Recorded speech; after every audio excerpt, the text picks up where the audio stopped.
It is Wednesday, October 26th. Hot on the trail. Donald Trump and Hillary Clinton barnstorm the battleground states as Obamacare takes center stage in the race for the White House. We're going to repeal it, and we're going to replace it, and we're going to get you great health care at a fraction of the cost. We are live in Washington with new plans and promises from the candidates 13 days before the election. And damage control. New proof this morning that President Obama knew all along about Hillary Clinton's secret email address, despite having said this. When did you first learn that Hillary Clinton used an email system outside the U.S. government for official business while she was Secretary of State? At the same time, everybody else learned it through news reports. The brand new emails showing pure panic in the Clinton campaign. We'll show you some of those. And Beer Run, Uber's first self-driving truck, completes a critical 120-mile journey with no driver behind the wheel. Fox and Friends First starts right now.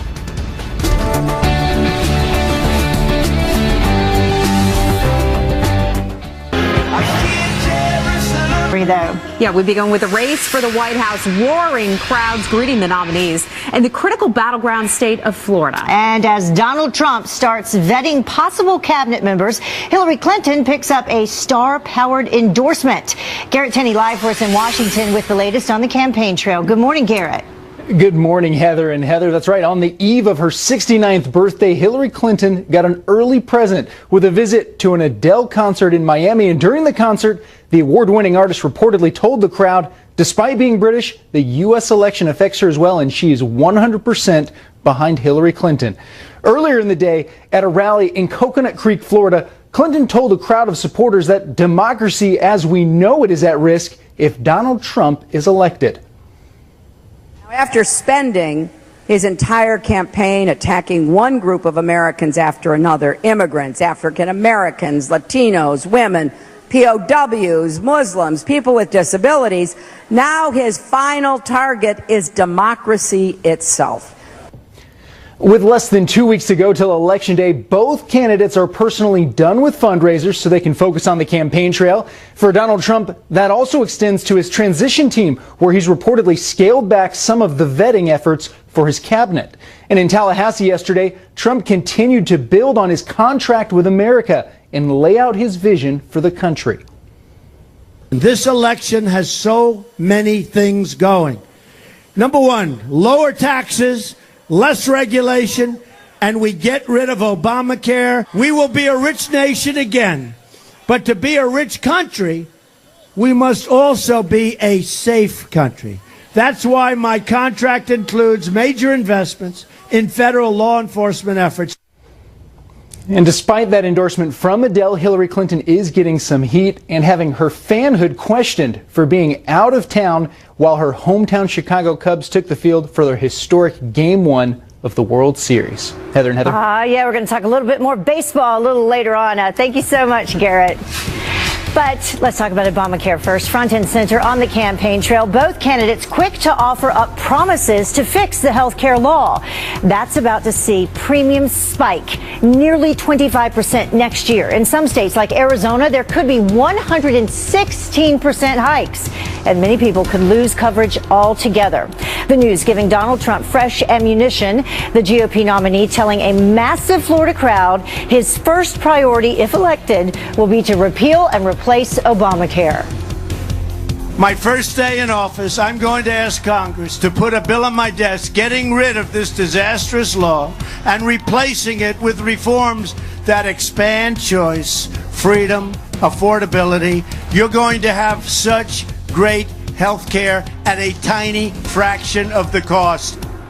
Hillary Clinton says repealing the law would be counterproductive, instead promising to lower copays, premiums, and deductibles. So let's keep talking about the skyrocketing Obamacare premiums. How do you think it will impact the presidential race? Log on to Fox and Friends First Facebook page right after the show to weigh in. Hashtag keep talking. Right, a lot to talk about. The proof is in the emails. President Obama accused of lying about his knowledge of Hillary Clinton's private email address and and server. Kelly Wright is here live with a brand new look at some of these emails sending the Clinton campaign and the White House into major damage control. Kelly, what did these emails say? Yeah, you're right about that damage control. Clinton campaign chairman John Podesta said Hillary Clinton's email scandal is a hot mess. And now that hot mess, the White House is trying to distance itself from that mess. Emails among Hillary Clinton's top advisors revealed their concern not only on damage control for Clinton's email scandal, but also concerned that President Obama may not have told the whole truth about his knowledge of Clinton's emails. When did you first learn that Hillary Clinton used an email system outside the U.S. government for official business while she was Secretary of State? At the same time, everybody else learned it through news reports. Well, Cheryl Mills, who was Clinton's chief of staff at the State Department at the time, knew President Obama had exchanged emails with Clinton on that server saying, we need to clean this up. He has emails from her. They do not say state.gov. 2 days later, White House Press Secretary Josh Earnest publicly clarified the statements made by the president, saying that the president was not aware that Clinton's emails came from her personal email server and that she was using that server for all of her business. In another set of emails, the Clinton campaign also expressed some panic over the potential of Vice President Joe Biden getting into the race. In one email, John Podesta refers to the passing of Biden's son, Beau, saying this: I think that would be a little crazy and sad, but you never know. I like him and grieve for him and hope he doesn't do it, meaning getting into the campaign for his own sake. Coming up next half hour, we'll focus on emails that mention that Clinton was not perfect in her head. Well, what does that mean? Does it refer to her health? We'll talk about it. All right, Kelly Wright, thank you so much. A lot to go over there, certainly. Yeah. Thank you, Kelly. Well, we have some other headlines beyond politics to talk about. Some chilling new details for you in the manhunt for a killer who opened fire on police with an AK-47. Investigators in Oklahoma now saying that Michael Vance has a hit list. Tips now pouring in, but police say that none have proven to be credible. Vance is accused of murdering his aunt and uncle and opening fire on responding officers. Officer Jim Hampton, who took a bullet during the gun battle, explains how he tried to save the other officers, saying, I knew I had to get Vance's attention towards me to get the officers out of the way, so I started shooting at him. Vance, on the run since Sunday, is considered armed and dangerous. Well, a Marine Corps pilot lucky to be alive this morning after his F-18 crashes in a fiery explosion overnight. Brand new video just in from that scene. This from San Bernardino County, California. Officials say that the pilot ejected after the jet touched down, but before it burst into flames. This happened at the end of a training flight over the Mojave Desert.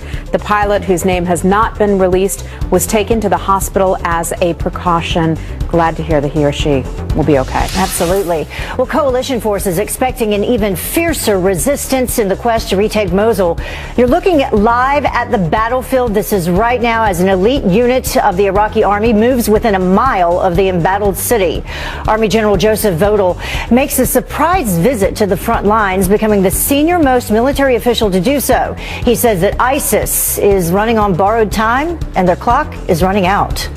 Well, outrage building as Secretary of Defense Ash Carter promises a quick resolution to the Pentagon's efforts to reclaim bonuses that were given to veterans. Anybody who volunteers to serve in the armed forces of the United States deserves our gratitude and respect, period. Well, Speaker of the House Paul Ryan also calling on the Pentagon to stop its efforts as the House now launches an investigation. The Defense Department demanding cash back. In fact, $15,000 an average for each service member. Audits reveal that the California National Guard overpaid troops in order to hit reenlistment quotas. Some people saying we bailed out banks. We can certainly bail out our troops. Our veterans, for sure.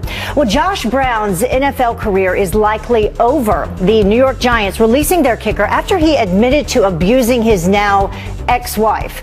Police documents from May of 2015 revealing that Brown was physically, emotionally, and mentally abusive. And that's a quote. Brown was suspended for 1 game after the charges were dropped. The Giants and the league now facing widespread criticism for how they handle. A lot of Chicago Cubs fans. 1993 high school yearbook. I'm impressed. Well, he's taken a big leap there. He That they'll win the World Series. Years, and he knew the year. Meantime, history being made. Yep. We'll keep watching. Yeah, thank you so Thanks a much. lot. We'll have you back later. to talk about weather in just a little bit. Exactly. Okay. Well, the time now is 10 minutes after the top of the hour, and amusement park horror. 4 people crushed to death and drowned in a ride in Australia, or on that ride. The major theme park here at home now taking action. Donald Trump has been hammering a rigged election for weeks. That's what he calls it. And it turns out, well, could he be right? The voter machines changing Trump votes to Clinton votes. My goal has always been to make a difference in the biggest way possible, to be able to change as many lives as possible. And could politics be in the future for one of America's favorite athletes? We've asked this before a couple times. Tim Tebow's answer this time around coming up.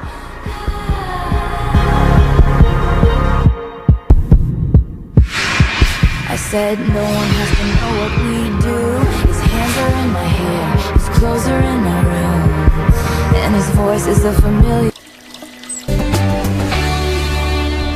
Welcome back to Fox and Friends. First, Tampa's Busch Gardens closing its popular River Rapids ride following a deadly accident on a similar attraction at Australia's largest theme park. 4 adult riders crushed to death and drowned when the water ride malfunctioned, throwing them from the raft that they were in. Now, the ride is shut down until investigators determine what went wrong in Australia. The Florida park has not had a problem with the ride in the 30 years that it's been open.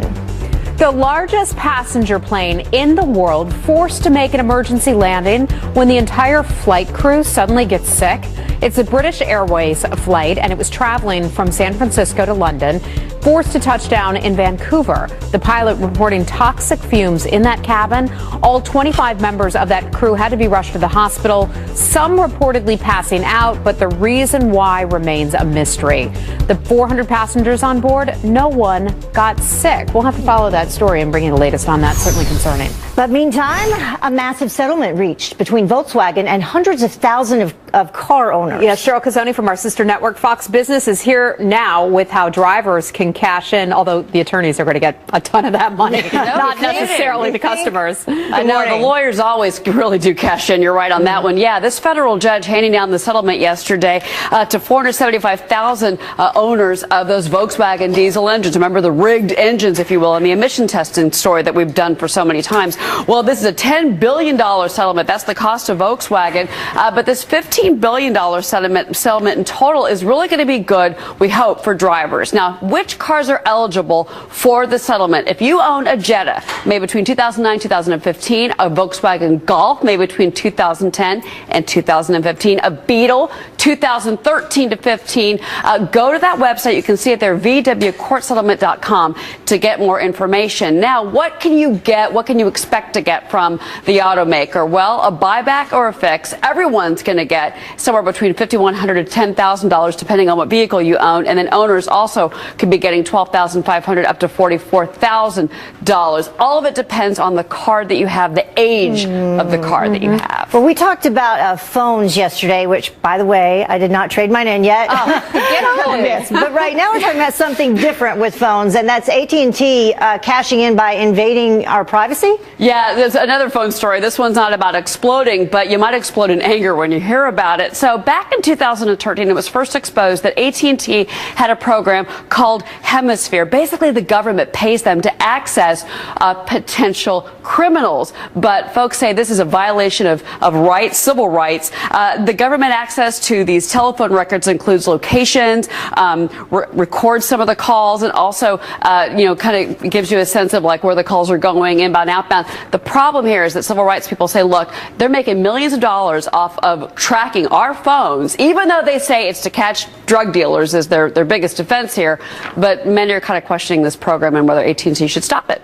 Certainly. Okay, so tell us about this. Uber has a self-driving truck, and that made its first delivery. That's scary. Yeah. And the first delivery was 50,000 cans of Budweiser. Awesome. You gotta love this, right? I like that. So Uber bought this company that makes self-driving technology for 18-wheeler trucks, and they made their first delivery in the middle of the night, which is probably a smart thing. This is the world's first autonomous delivery. $30,000 in hardware on this truck, and this happened in Fort Collins, Colorado. All is well, but we should say the technology for the trucks, it really only works on highways. This is not meant to replace a driver, and a person obviously has to be in the cab of the truck for it. And you can't replace the Clydesdales either. No. Well, you know, it's interesting, guys. There's so many truck driver jobs out there. Anyway, coming up in about a half an hour, we'll be talking about Obamacare and the cost to you, the taxpayer. All right, Cheryl. Thank you so much. Thank you. Well, let's talk some weather. The Northeast could be seeing some white by tomorrow already. It's only October. Guest meteorologist Adam Klotz's tracking the very first snow. Good morning again, Adam. Back to do some weather for us. Yeah, good morning. First snow, and this isn't going to be something everyone sees, higher elevations, but it's early to be seeing this already. Temperatures are cold out there this morning, only going to get colder here the next couple of days. So that's what we're paying attention to. Here's your maps. You're really noticing up in the Northeast. That's where the temperature's down at 40 degrees currently in the New York area. Center of the country, a little bit more comfortable. Temperatures closer to 70 degrees in some spots. That warmer air eventually is going to head this direction. But first, we're going to be talking about possibly some snow. Here's your satellite and radar right now. Not a lot happening other than this line of storms moving through the upper Midwest. That heading toward the Northeast. That heading toward some of those colder temperatures. And that could mean some snow up here into the Northeast. Here's your hour-by-hour forecast running you through this evening into early tomorrow morning. That's when you're going to see that possibility. And again, it's just those highest elevations before eventually clearing out for you there on Saturday. So pay attention to tonight into tomorrow morning, and that's when we could be talking about the snow. Right. All right. Thank you, Adam. Great to see you. We'll see you throughout the morning on Fox and Friends. Well, the time now is about 19 minutes after the top of the hour, and President Obama turning his focus to the House and the Senate. They've been in charge of Congress now for the last 6 years, basically. And what have they gotten done? Up next, the key races that you need to watch. And Justin Timberlake learning the hard way about Election Day selfie laws. The race to the White House may be dominating the election headlines, but it's not the only position up for grabs this November. There are some major races for Senate seats in some swing states, including the one replacing right there, outgoing Senate Minority Leader Harry Reid. Here to take a look at some of the big races ahead is political commentator Aaron McPike. Thank you so much for joining us this morning. Thank you. Good to see you. Good to see you, too. Let's take a look first at Florida, the Senate race there. This is the Real Clear Politics average, and we have Marco Rubio leading pretty significantly there right now, 46.2% to 42.8% to his Democratic challenger.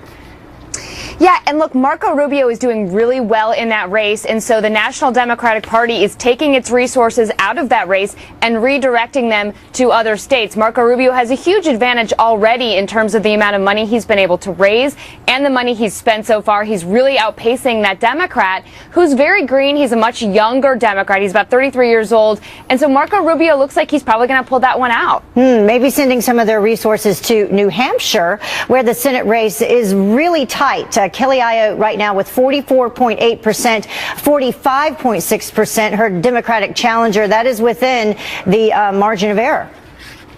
That's right, and this is a race that Democrats, until about a week ago, were certain that they were going to pick up from Republicans. But look, Kelly Ayotte, the Republican senator there, is very well liked by the National Republican Party, and they're starting to redirect many of those resources to her. It looks like that race is going to be really tight until the last few minutes of election night to see where it goes. But I think Kelly Ayotte could surprise and pull that one out and hold that seat for Republicans. Okay, so what about Pennsylvania? How does the Senate race look there? This, the average right now, Pat Toomey with 44.8%, but then 43% right behind him.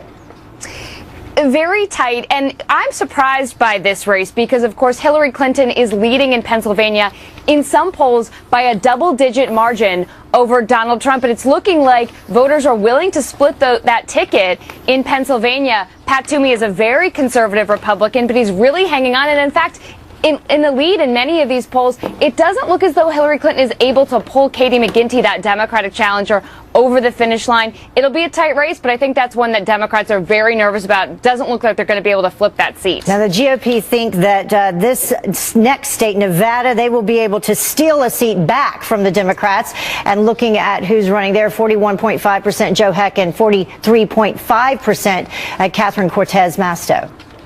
That's right. And what's interesting about that state is that the Republican Party has not had a very strong presence in Nevada over the last couple of cycles, even though they've been doing better there with some of the races. Donald Trump was able to keep that race tighter in Nevada against Hillary Clinton for a longer time than in some of the other states. But yes, you're right. That this is a state that Republicans are pretty sure they can take back from the Democrats. So watch that one. That one's going to go late, too, on election night. Replace Harry Reid. So a lot of people watching that one. Erin, thank you so much for joining us. We'll see what happens. Thank you. Thanks. Fun to look at the Senate races. Well, the time now is 27 minutes after the hour, and this morning there are fresh concerns about Hillary Clinton's health. We have some brand new emails that her campaign didn't want voters to see. You play ball like a girl!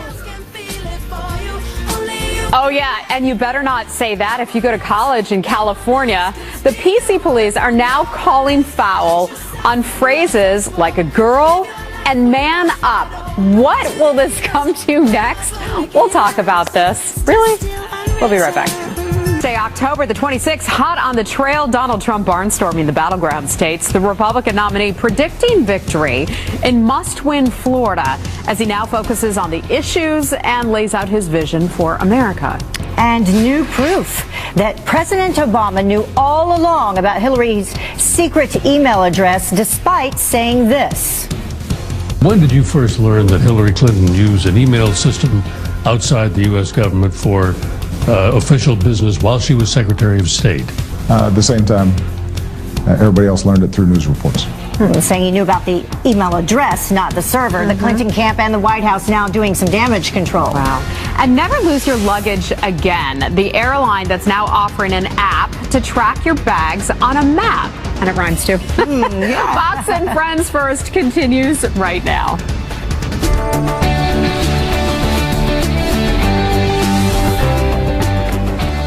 You're a poet and you didn't know it. Right. Know that phrase? Good morning, everyone. You are watching Fox and Friends First. I'm Heather Childers. And I'm Heather Nauert. It is now half past the hour. Thanks for sticking around with us. And we are back for the race with the White House. Roaring crowds greeting the nominees in the critical battleground state of Florida. And as Donald Trump starts vetting possible cabinet members, Hillary Clinton picks up a star-powered endorsement. Garrett Tenney live in Washington for us with the latest on the campaign trail. Good morning, Garrett. Hi, Garrett.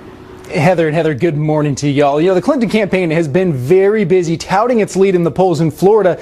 Yesterday in Tallahassee, though, Donald Trump vowed and said he has no doubts that he will win the Sunshine State. Florida is a number of swing states where the polls are still close despite Trump losing some support over the last month. And historically, the polls do tighten in the last few weeks of an election. That's why Trump is going all in these last 2 weeks. No more fundraisers, less time spent on vetting candidates for his cabinet, and more rallies in the swing states. Yesterday in Tallahassee, Trump continued to lay out his vision for America, but he also responded to Vice President Joe Biden for his recent comments, suggesting he wanted to try and beat Trump up. Did you see where Biden wants to take me to the back of the barn? Me. He wants it. I'd love that.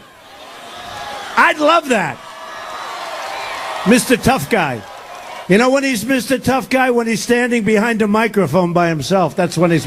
He wants to bring me to the back of the barn. Oh. At her own rally in Florida, Hillary Clinton warned her supporters of what America would look like if Donald Trump were elected president.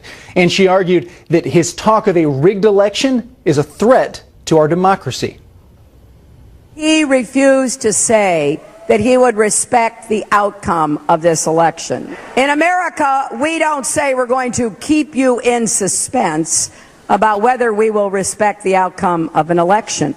We have free and fair elections and the peaceful transfer of power.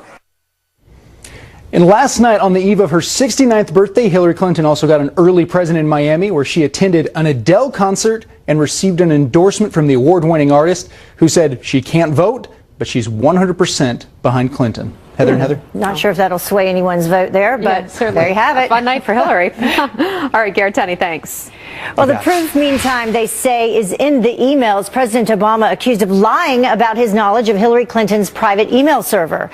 Kelly Wright here live with a look at the brand new emails sending the Clinton campaign and White House into damage control. Good morning. Good morning to you. It just doesn't stop. Clinton campaign chairman John Podesta said Hillary Clinton's email scandal is a hot mess. And now the White House is trying to distance itself from that hot mess.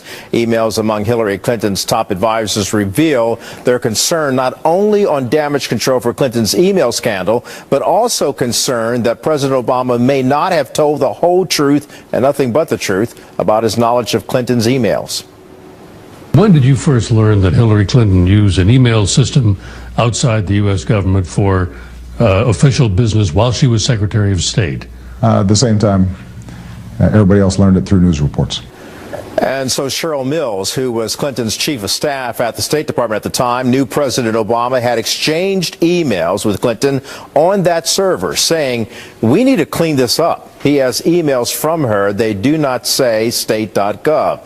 And 2 days later, White House Press Secretary Josh Earnest publicly clarified, saying the president was not aware that Clinton's emails came from her personal email server and that she was using that server for all of her business.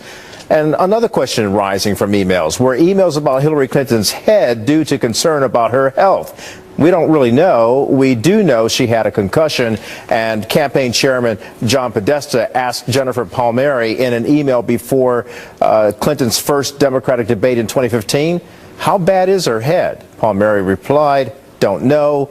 And then Uma Abedin left here about an hour ago. I just pinged her to ask about PrEP. Haven't heard back.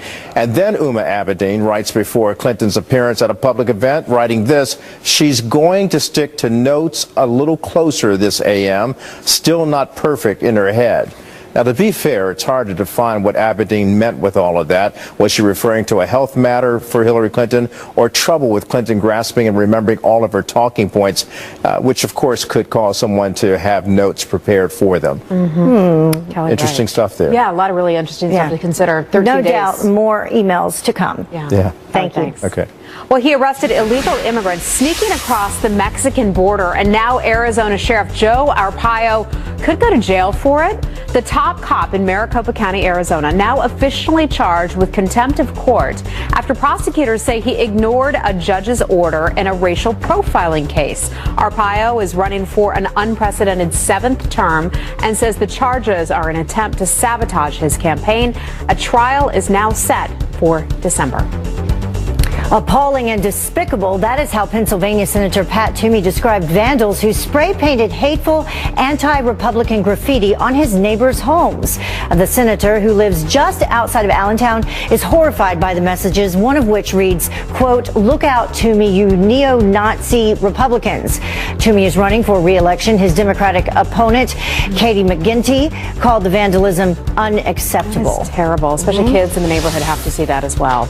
Well, as the debate over the border security heats up, Mexican police uncover a massive drug tunnel to the United States. Take a look at these brand new pictures here. They show the nearly 1,800-foot passageway. It has ventilation, a lighting system, and even a railway to get drugs to San Diego. Police finding more than 2 tons of pot inside. Local reports claim that tunnel is owned by a cartel that was once led by the notorious drug lord El Chapo. Maybe no surprise there. Switching gears to some sports-related headlines for you. DeMarcus Ware's Super Bowl ring stolen from his home while he was playing Monday Night Football. Police releasing photos from inside the house of 2 burglary suspects, now asking the public for help finding them. Ware's family was not home at the time. The Denver Broncos linebacker tweeting this, quote, after a great win, came home to find my house was robbed. Never about the material things for me, but my safety. Thank God for hidden cameras. Well, he has already played in the NFL and now the minor leagues in baseball, so why not give politics a try? The former Heisman Trophy winning quarterback, Tim Tebow, not ruling out politics in his future. Listen to this.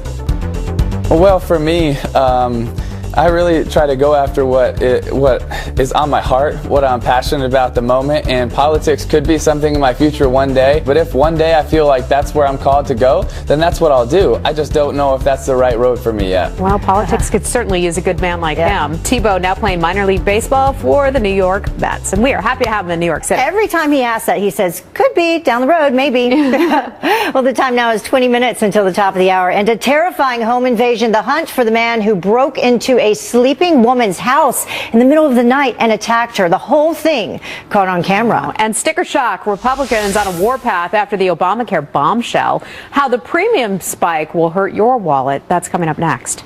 Rachel has her head stuck in her pumpkin. Like a garden. Sam, hurry, go tell the other. Rachel has her head stuck in her pumpkin. Hurry. Oh boy, yeah, that happened. And a lot more trick than treat when this girl decided to try to squeeze her head into a carved out pumpkin. Oh my gosh, that poor thing. Yep. I think there's a horror movie about that called Pumpkinhead, maybe? Welcome back. Obamacare impacting every hardworking American. Yeah, the skyrocketing premiums that so many people have faced, also costing taxpayers big time. And Cheryl Casoni from our sister network, Fox Business, here to break it down for us. Good morning again. Yeah, good morning again, ladies. Well, the outrage and worry about the skyrocketing premium jumps for Obamacare participants has another troubling side effect. The cost to taxpayers is also going to go up. When President Obama signed the bill into law, he promised that costs would go down because healthy younger individuals signing up would offset the cost of coverage for unhealthy Americans with chronic illness and disease. Well, with enrollment set to begin November 1st, the Obama administration announced yesterday that premiums are set to jump an average of 25% across 39 states. In places like Arizona, premiums would jump by as much as 116%. Well, back in March, the nonpartisan Congressional Budget Office estimated that taxpayer subsidies given in 2016 to cover Obamacare patients would amount to $43 billion for 2016. Well, that amount could jump to, get this, $106 billion by 2026. Tom Miller, he's a resident fellow at the American Enterprise Institute, said, quote, if you assume conservatively that there's 10 million people getting subsidies, that's an extra $8.5 billion in extra cost taxpayers are getting hit by going into next year. Doug Holtz, he's a former advisor to the president, told Fox News the math is simple. Premiums are going up and up, and subsidies are going to go up with them. Back to you. We knew that would happen, though. Yep. Certainly a lot of See people how it impacts the election as well. Well, the PC police are at it again, crying foul on the phrases like a girl and man up. I don't say man up. As a female athlete, I don't appreciate terminology that is used to degrade women. I don't say run like a girl. Well, this is a new campaign, Heather, and it has been launched on California State University's Chico campus. It urges athletes not to use a series of phrases and words commonly used in sports, calling them offensive. What do you think about that? I bet we get a lot of comments in on that. Well, outrage in Texas, where voting machines are allegedly changing people's votes from Donald Trump to Hillary Clinton. Voters in several counties taking to Facebook saying that poll workers needed to help them switch their votes back after what is being called machine malfunctions and in some cases user error. Well, the claims fueling the fire under Donald Trump's allegation that the election is rigged. We'll talk about that more through the morning. Actually, we are going to do that. Yeah. And I think that Steve Ducey is up now to talk a little bit more in detail what Trump has to say about these rigged elections. Still talking about it. Have you heard that? Yeah. Apparently they're rigged. They've been rigged for a while. The Trump guy says, recent polls, a number of them have shown Hillary Clinton just a little bit ahead of Donald Trump, but are Republicans being equally represented? Is Trump right? Are the polls really rigged? You mentioned he's saying it. Here he is saying it. I've been saying it for a long time. The system is rigged. WikiLeaks also shows how John Podesta rigged the polls by oversampling Democrats, a voter suppression technique. And that's happening to me all the time. It's called voter suppression. Because people will say, oh, gee, Trump's out. Folks, we're winning. We're going to show you examples from history where polls turned out to be really wrong. That's coming up in 12 minutes. You're watching Fox and Friends First. It will return in 2 minutes.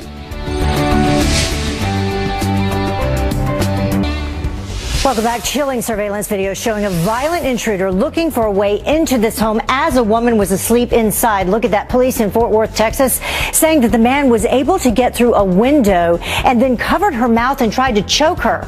Well, moments later, she tried to escape, but he dragged her back inside. He fled after she screamed for help. The woman was not injured. So scary. Well, the Brangelina divorce bombshell taking another shocking turn. Overnight, social services reportedly extending its investigation into Brad Pitt after allegedly uncovering previous reports of verbal fights with his children. He was first investigated after an altercation with his oldest son that took place apparently on a private jet.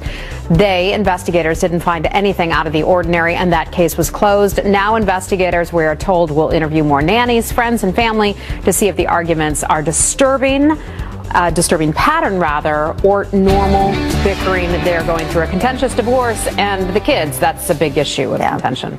Well, let's talk about weather now. And the first snow, is it possibly in store for the Northeast? Oh, no. Are we ready for that yet? Our guest meteorologist from Atlanta, by the way, Adam Klotz, is tracking your forecast today. Adam, really snow around here? We could be talking about snow around here as we're looking at what do you need? Well, a cold blast of air, and we have that. This is our current wind chill. Temperatures down to 40 degrees here in New York, 38 up in Buffalo. You're looking at 32 currently. The wind chill getting up into Detroit. So that cold air is in place. We've got moisture moving across the upper north, really the upper Great Lakes, running into the Northeast, and that's where that cold air is really hanging around. So you get that water moving in. It looks like a rain-snow mix, but there is going to be spots where we're looking, especially at higher elevations, our first snow of the season, at least here in the Northeast. There have been some spots out west where you've already seen a little bit of snow. How much are we talking about? Well, it's not necessarily going to add up to a whole lot, but there you are, higher elevations running you up into New York, stretching all the way up into portions of Maine, really getting up into the mountains.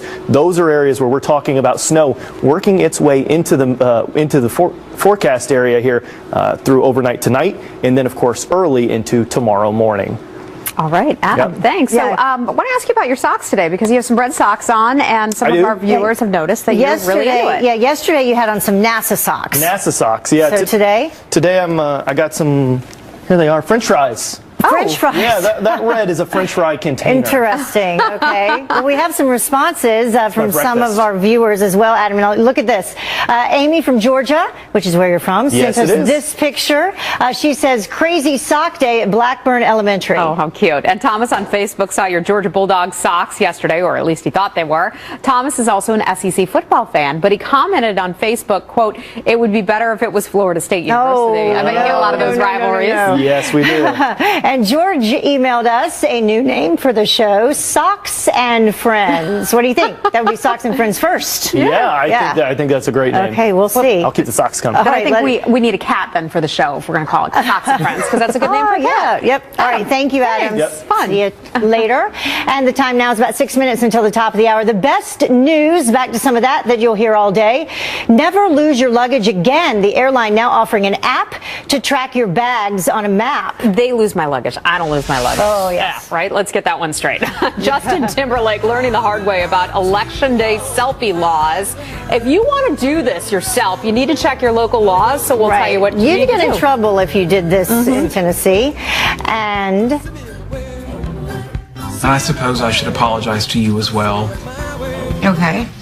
That must have hurt, watching me look for other women without ever even considering you.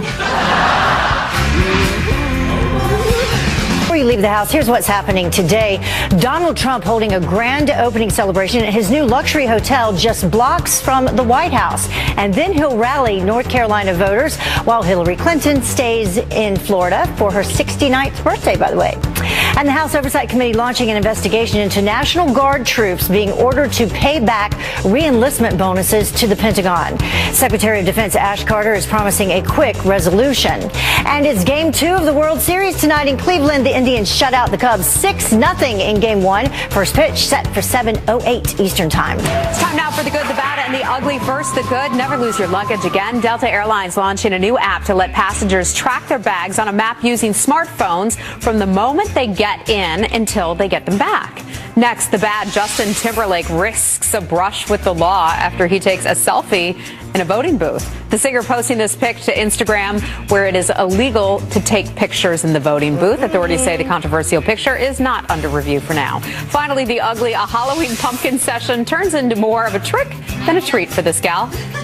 Tell Dad that Rachel has her head stuck in her pumpkin. Your daughter has gotten herself into a massive pickle, so to speak. A pickle or a pumpkin. The ridiculous moment, a girl gets her head stuck in that pumpkin. The family almost had to call the fire department. Eventually, she was able to get out. Yeah, it was like the Headless Horseman, maybe. Good Halloween costume, that's it. Yep. Well, Fox and Friends starts right now. Bye-bye. Bye. Good Wednesday morning to you and your family. It's October 26th. I'm Ainsley Earhart. Donald Trump unleashing an all-out attack on Obamacare as the president's prized health care law continues to collapse. We're going to repeal it, and we're going to replace it, and we're going to get you great, great health care at a fraction of the cost. We are live on the campaign trail. And maybe the race is really rigged. Voters in some counties in Texas complaining they voted for Trump, but their ballots came out Hillary Clinton. And the election officials say, too bad, that's user error. We're going to tell you what's happening down in Check your ballots. Texas. And check your Democratic presidential nominee. It turns out Hillary Clinton turned 69 today. How will she celebrate, you ask?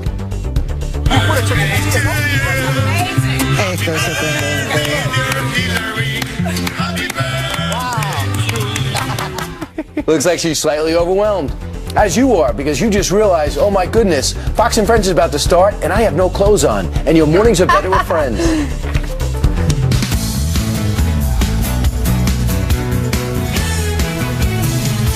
Were you saying that you don't have clothes on? No. You said I don't have clothes on. My image is, oh my goodness, I hit snooze 3 times. I'm running late. Fox and Friends is about to be on it, and I forgot to get dressed.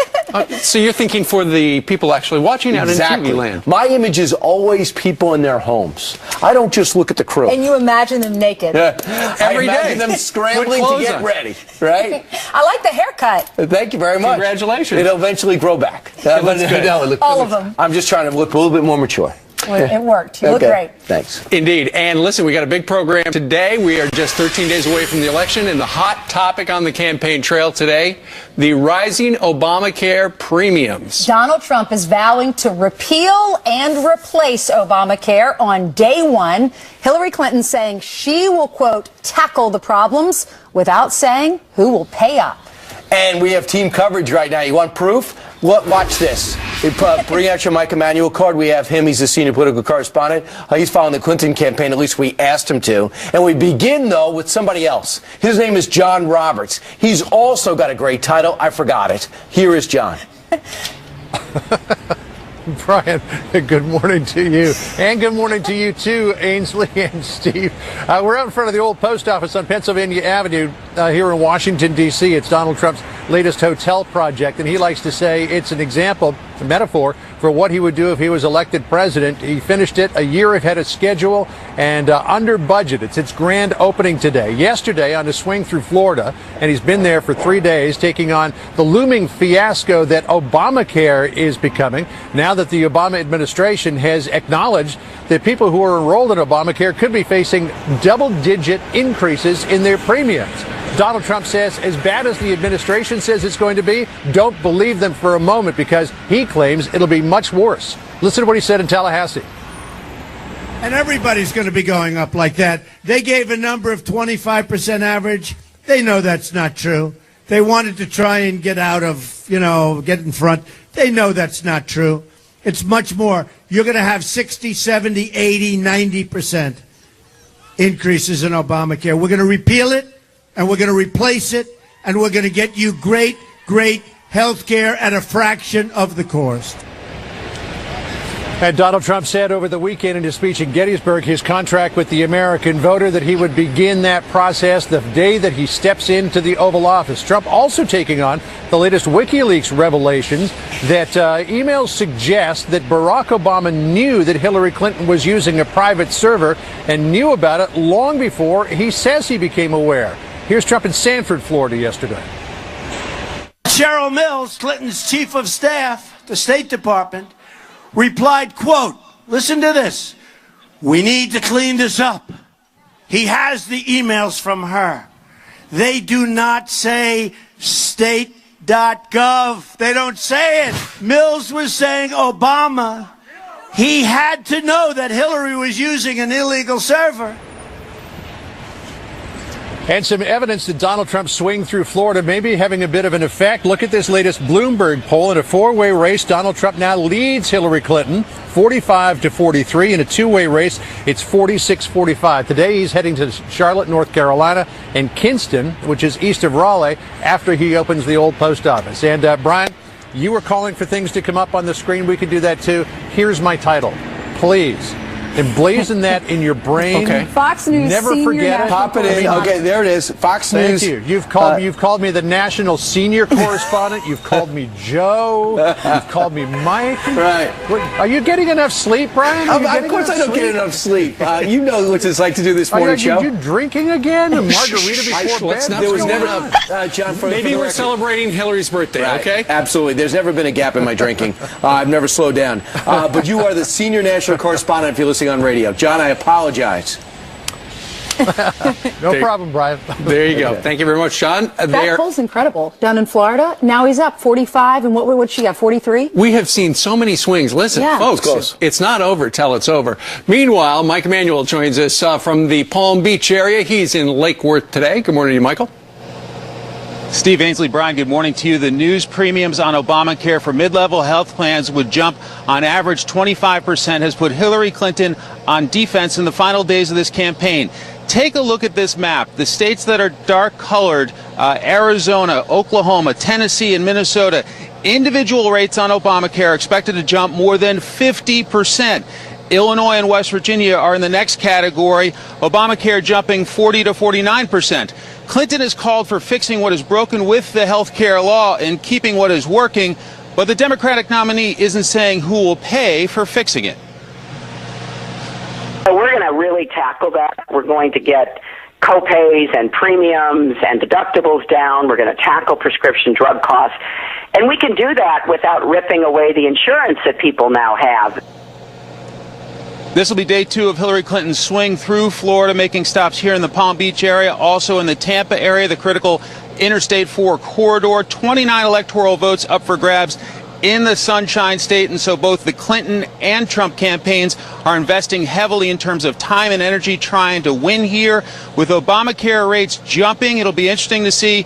They're jumping also here in Florida, so we'll see if she has more answers for folks here on this serious pocketbook issue. Ainsley, Steve, Brian. All right, Mike Emanuel live in Lake Worth. Thank you very much. Thank you. We just heard John Roberts talk a little bit about how this WikiLeaks thing has revealed perhaps the President of the United States lying on television when he told Bill Plant this about Hillary's private server. When did you first learn that Hillary Clinton used an email system outside the U.S. government for official business while she was Secretary of State? At the same time, everybody else learned it through news reports. Well, that couldn't. Now it doesn't look like that possibly could have been the truth. It looks like also he told Steve Croft the same exact thing about the email situation. That was in 2015. Well, now in the latest WikiLeaks revelation, we are learning that Cheryl Mills, the attorney that worked for Hillary Clinton, she sent an email to John Podesta, who is running her campaign, and she says in this email, right after hearing that, we need to clean this up. He has emails from her. They do not say state.gov. Right. Now, here's where, the president may have been caught in a lie because, he's got his devices and it shows who the emails are from. And they were not from Hillary Clinton's her State Department email. They were from something else. But he and she apparently exchanged 18 different email through her private server. So it seems that he would have known that it was a private setup. And the President of the United States used a pseudonym, not his name, to conceal his identity. So why on earth would he do that? Yeah. What do you think? Did he know that the email operation was at risk? We don't know. So they did exchange a number of emails. Without getting into the play-by-play of it now, because you got to do that on your own, we only have so much time. Just know this. There's a lot of tension seemingly between the Obama administration and the Clinton camp. John Podesta at that time was with the Obama camp. And you see a lot of them pointing fingers at each other, getting angry at each other, essentially saying, how could you allow her to get in this mess, and why does she refuse to apologize for it? Right. So that's the White House being mad at the Hillary people. The Hillary people are mad at the president for going out on television and saying, yeah, I heard about it on television. So how come we have not seen those 18 email?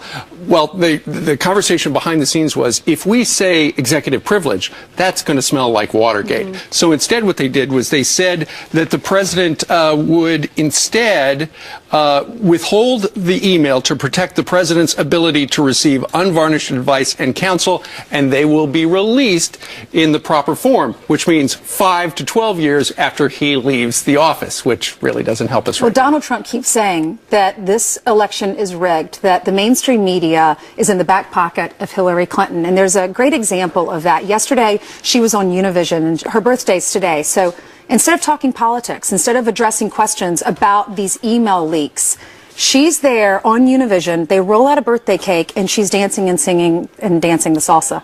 Look at this. Hillary Clinton. Oh my God!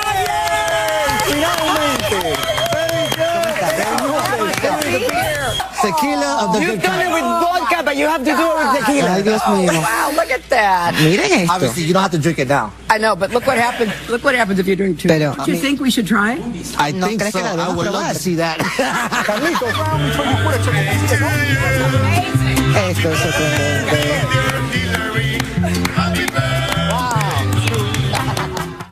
All right, so it's a party. I got to tell you, it looks like a fun show. Looks like a lot of fun. Like a fun show. Yeah. Look, we heard, what was it, a couple of weeks ago when Hillary appeared on the Steve Harvey show, they gave her the questions ahead of time anyway. So, that certainly wasn't the venue for She's a used to getting hard-hitting the questions in advance. thing. And they celebrated her birthday. It did look like a lot of fun.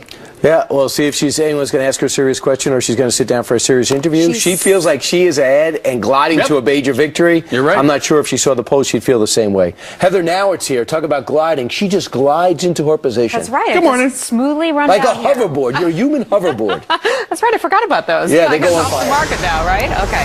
Good morning. Good morning to all of you. Start out with a Fox News alert and a really scary story out of California this morning. A Marine Corps pilot lucky to be alive after his F-18 crashes in a fiery explosion overnight. We are now getting this brand new video in just from that scene. Officials saying that the pilot was able to eject after the jet touched down and just before it burst into flames. This happened at the end of a training flight over the Mojave Desert. That pilot taken to the hospital as a precaution. We are wishing that pilot the very best. Well, outrage in Texas this morning, voting machines allegedly changing people's votes from Donald Trump to Hillary Clinton. Some voters able to fix their ballots, but when they complained to the poll workers blamed them, calling it user error. Well, this as a White House petition just shy of 80,000 signatures pushes to remove voting machines in 13 states over alleged ties to Clinton donor George Soros. Texas is allegedly not using them. And maybe this is why we need a border wall. Mexican police uncovering a massive drug tunnel leading right into the United States. Take a look at this. Brand new pictures showing a nearly 1,800-foot passageway. It has ventilation, a lighting system, and also a railway to get the drugs to San Diego. Nice. Police finding more than 2 tons of pot inside that tunnel. Local reports claim that tunnel is owned by the cartel, once led by the notorious drug lord El Chapo. And those are your headlines. I'll see you real soon. Boy, it looks like the stuff in Israel, doesn't it? Yeah, no kidding. That took some engineering to build. Thank you very much. Meanwhile, while veterans go broke trying to pay back bonuses they got, promised them by the Pentagon, easy for me to say, those horrible VA employees, that is to say, get to keep their bonuses? Seriously? That's coming up shortly. And new polls show that Clinton is pulling ahead, but are Republicans being equally represented? It turns out the answer might be a big fat no. We're going to show you examples from history where polls turned out to be wrong. Boy, a lot of interesting.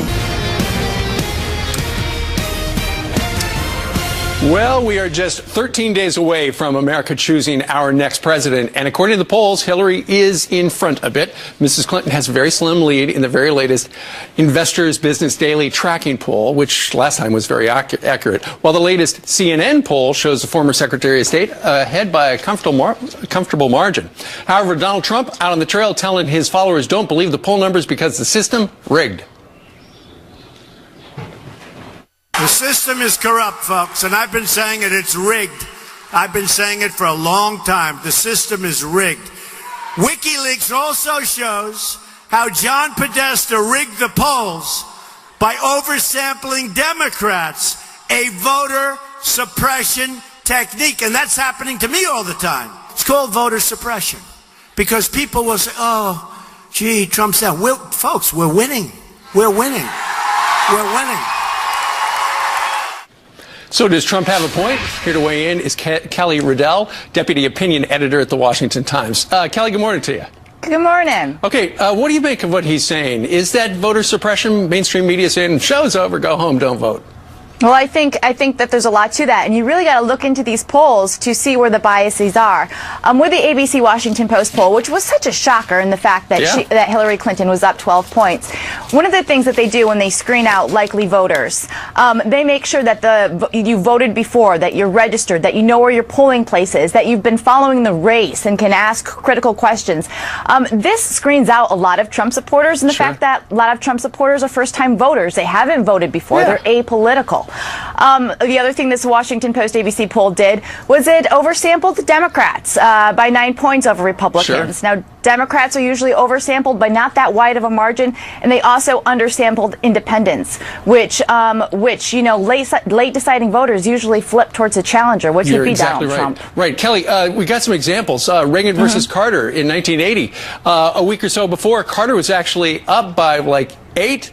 But then, of course, Ronald Reagan won. And then just in the last election cycle, out in Iowa, Joni Ernst versus Bill Braley, they were tied, and yet she won 52-43. So the polls, you know, it really depends on what the pollster is looking at to get the answer, right?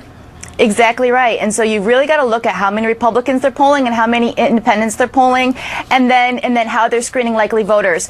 With the Investor Business Daily poll, which has Trump, you know, neck and neck or at advantage, how they screen voters is they say, are you going to vote? Are you planning on voting in this election cycle? And then you're brought into the poll. So that might be a more accurate way to see how things are going to come out this November than the extensive screening purposes that ABC does. Ultimately, we will know 2 weeks from today, because that'll be the day after. All right, Kelly, thank you very much for joining us today from the Washington Times.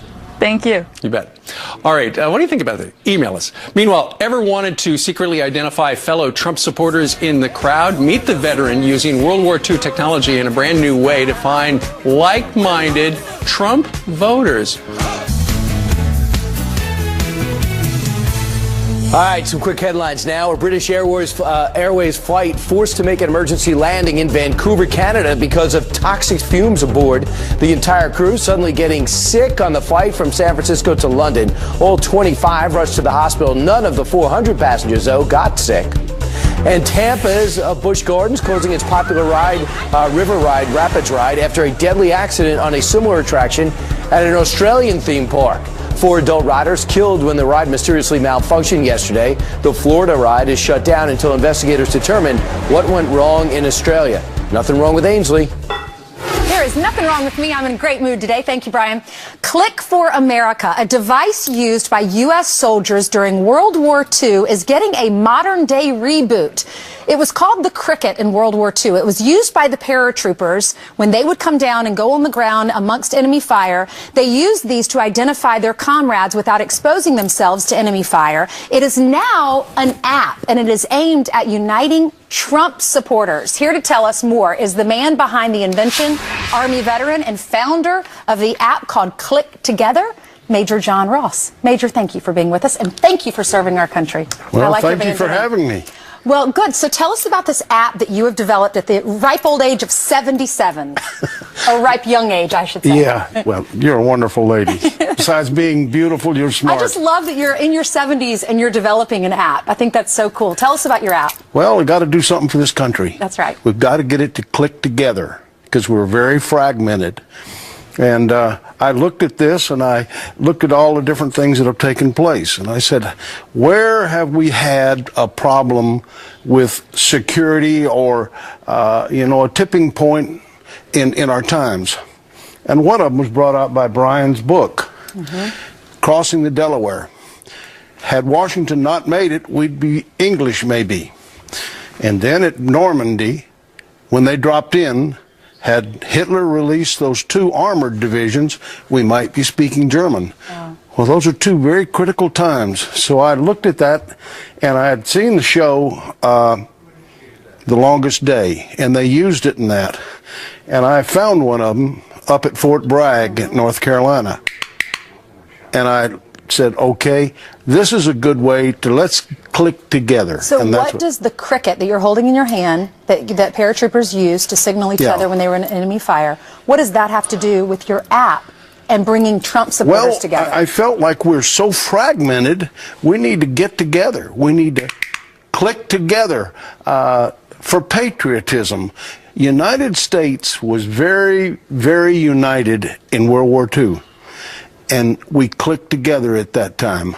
And since that time, we've seemed to have fragmented many times. So, Major, if we buy your app for 99 cents... Yes, ma'am. Then what does it do? When we're in a room, if you're a Trump supporter and I'm a Trump supporter, how does it unite us? Let's just say, for instance, you have a cricket and then you do the same thing.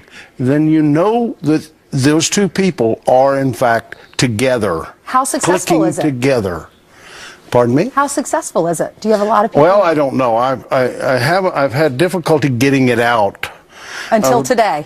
Well, you guys have wonderful coverage, and you do a wonderful job. So, yeah, that's possible. So, on your phone, if you walk into a party and there are Trump supporters there, you'll get a notification that other people are on your app? No, don't have that. But if you go in there and you click and somebody else has got one, then they'll click too. And when I looked at this, I made some of these. I have the machining to make it. But I found out that was a problem because of getting it out. And I looked and I said, where do we have something? The phone. Everybody's got a phone. And the American people want to become involved in this, but how do they become involved? Well, they're watching TV and you're involving them, or they're going to a rally and they get to do that, but they don't have anything that is right there and personal for them to do. Real quickly, what's your prediction? Who's going to win? Well, I hope Trump does, but it's pretty much a toss-up. It really is, and I'm disappointed that the United States would be in that position. We're such a wonderful country. To have us in such a, I don't think the voters are really happy over either one of them. Well, no matter who wins, we can all say as a country, we thank you for your service. Right. Thanks for coming on this morning, That's Major. great, and thank you so much. You're welcome. The app, if you're interested in looking at it or maybe buying it, it's called Click Together. While veterans go broke trying to pay back bonuses promised to them by the Pentagon, those horrible VA employees get to keep their bonuses? Seriously? That's next. And Trumpkins, they are a huge trend right now. Look at that.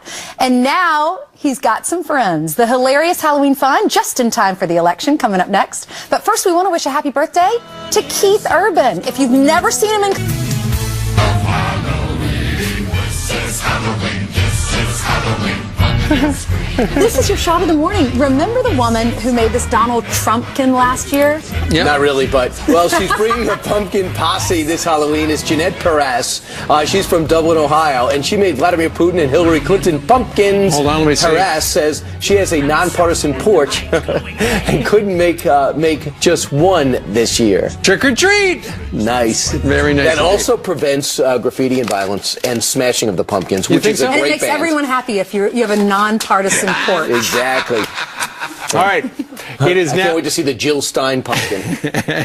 27 minutes now before the top of the hour. Heather's got some news for us. I want to see the Stephen Bryan pumpkins. Right. Ainsley, you just look beautiful all the time. They make them every year. Thank you. That's a violent magnet.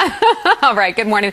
Good morning to all of you. I have some chilly new details to tell you about in that manhunt for a killer who opened fire on police with an AK-47 and then live streamed that crime spree online.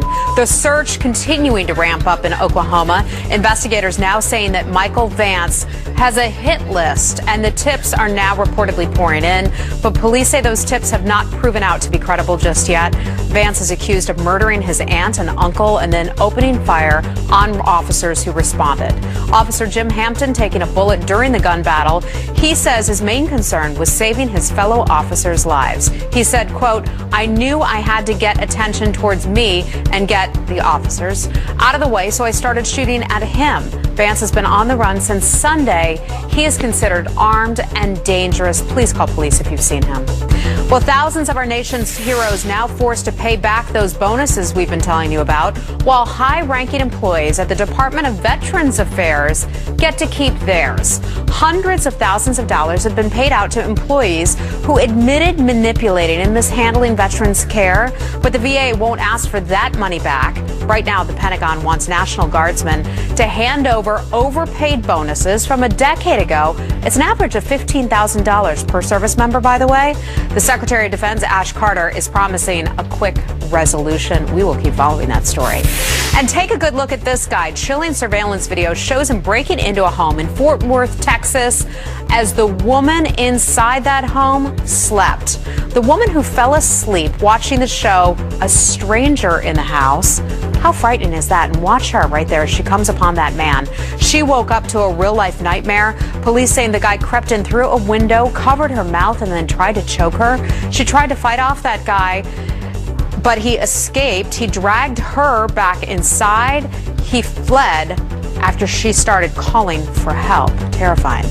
And Cleveland certainly rocking this morning. The Indians pulling off a huge win over the Chicago Cubs in Game 1 of the World Series. The starter Corey Kluber was red hot on a chilly night at Progressive Field, pitching 6 shutout innings, striking out 9. Catcher Roberto Perez hitting 2 home runs. This 3-run shot in the 8th inning sealed. Yeah, exactly. Anything free. Tacos, We love it right? if it's free. Especially Taco Bell. Yeah, right? Thank you very much. Thank you. Yesterday, we introduced you to Adam Klotz. He's from our Fox affiliate. He's a meteorologist there. He's joining us doing the weather this week. He also revealed that he is a Cubs fan. Sorry. No, you depressed this morning, Adam? Well, they need some runs, and they've struggled with that throughout the playoffs. So I'm going to actually get in the batting cage and see if maybe I can get them some runs a little bit later. It's only Game 1. How many games are there? I should know that, but what is the best of... Best of 7. Yeah, best of 7. First one to get 4. Yep. Now, yesterday, in addition to learning you were a Cubs fan, we discovered, and you can kind of see it in the wide shot right here, you're wearing crazy socks. This is one of your trademarks down in Atlanta, right? Yeah, these are French fries These are French fry socks. Wow. Yes, they are. Yeah, it looks like something at McDonald's. Where would you find them? Like Where would you find? You can find them everywhere now. The internet has everything you could ever want. What, French fries or French fry socks? French fry socks. These are Whoever bought the URL socks.com, genius. Yeah, I had a friend that bought ties.com. Is that right? Made a lot of money. Yeah. We're going to meet that friend next hour. But in the meantime, some people are writing about socks, about these socks. In fact, one is Chris on Twitter. Chris wrote, "Where did you get the NASA socks? I got to get a pair." You wore them yesterday. I wore those yesterday. That's from Stance. That's one of my favorite sock places. There you have the shop here, but mostly you have to get them online. Stance. How do you spell that? Stance. Okay, Right, very there you good. go, Chris. I love Is your friend Stance. by Stance? Oh, Because they're missing out on look at her I don't know if follow-up you say questions. Stance or stamps. Right. Trying to help you out, Don't get viewer. socks from Stamps.com. No. You get stamps from stamps.com. Meanwhile, Where is this going? Bama Mom 1997 wrote, "Where are the Georgia Tech Yellow Jacket socks?" I had some Bulldog socks yesterday that I gave away. All right. And now Atlanta's upset with me. You're clearly. avoiding the question. Wait a minute. You're going to bring them back. Am I correct, Adam? You've got 24 hours. All right, I'll go find. I'll Wait, go but hunt you down. gave the Bulldog socks away. That means you like the Yellow Jackets, right? There you go. Thank you, saving me. Very good. Now I don't have. You were trying to put me on the hot seat. Absolutely. All right. Swooping in. You have time for a quick sock cast? Yeah, we can take a quick look at the sock cast for you. What are we looking at? Well, it's going to be another cold one across portions of the Northeast. Yeah, you're really going to need those long ones. Now, warming up in the center of the country, so folks in the South, the Southwest, even the Southeast, beginning to warm up a little bit. But yeah, colder air up here in the Northeast, and that eventually is going to mean some snowfall, perhaps, in several locations here across the country. So you're looking at some of those temperatures really beginning to fall. 39 degrees, 44 degrees, getting up into the Northwest. Here's a look at our satellite and radar.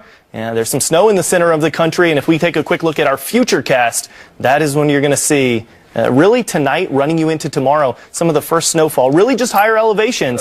Yeah, the temperature's dropping. Exactly. Right. Temperatures getting down, freezing, frost advisories. Okay. We've got some freeze warnings. It's going to be cold across the East Coast here in the next couple of days. We are not complaining. Snow is beautiful. Snow reminds us of Christmas. Ainsley, it was 30-something at my house when I got it this morning. Yeah, that's too cold. I'm ready to run back to Atlanta. Positiveness. All right. Next hour, he's going to be in the batting cage. Yeah. All right. Adam, thank you very much. Nice to have you in New York. Good to be here. Thank you. All right, thanks, Adam. Meanwhile, Thomas Jefferson, the Tripoli Pirates came out on paperback, and what we did is added a look at one of the true superstars that you might not know, superheroes in America's military past. His name is Stephen Decatur. Steve knows because he was in Washington.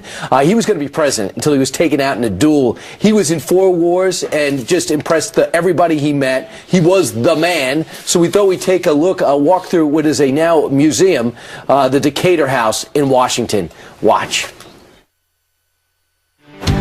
I want to give you an idea of who Stephen Decatur was by showing you where he lived. Now picture this. Over there is Lafayette Square Park. Down there is the White House. And this building over here, this is Stephen Decatur's house. He used his war earnings to buy this house. And the reason why I point out these structures and St. John's Church over there is because that's all there was in Washington then. The goal for Washington's high society was to get inside these doors, because this is where the action was. Welcome to Stephen Decatur's house. In 1820, he was shot in a duel, and this is ultimately where he would lose his life on the same day. But inside is where he lived. So this would be Stephen Decatur's sitting room. Notice the floors, original floors that Decatur had put in. And he had a lot of visitors. After all, you're talking about a man that at 25 was the youngest captain ever in the Navy, who fought in 4 wars and was so successful in the 2 Barbary Wars, he was known as the conqueror of the Barbary pirates. Some of the memorabilia that's still here today, a wine cooler given to him by the city of Philadelphia for his exploits in the War of 1812. Here you have a sword, because he was such a great fighter. And of course you have his day book. He hand copied every letter that he would send to presidents, secretaries of navies, secretary of state, or secretary of war. So he would have an official record of everything he did. This was a special guy. Look at this place. It's beautiful even by today's standards. Original colors as well, and expensive colors. You got the light blue, the only thing more expensive, the yellow right at the bottom. Inside here, kind of the heart of the second floor. These are the parlor rooms. High ceilings is certainly attractive, and even have the original shutters. Bit of a federal style. What did Decatur look like? Check it out. A portrait done around the year 1815. He'd pass away at the age of 41 in 1820. Stephen Decatur lived his entire adult life as a true American patriot, our first great terror fighter, and our first great American war hero in our second generation of Americans. It's great to know that even though it's been almost 200 years since his death, his life and his legacy is not forgotten. There you go. All right, great job, Brian Tully, putting that together. By the way, Friday I'll be in Georgia at the Barnes & Noble there, in Marietta on November 11th in Sanford, right outside Orlando, and at the Villages, because you cannot have a book tour. Right, and I'm going over to Dayton, Ohio on the 18th. We have to do a blood test on you, Ainsley.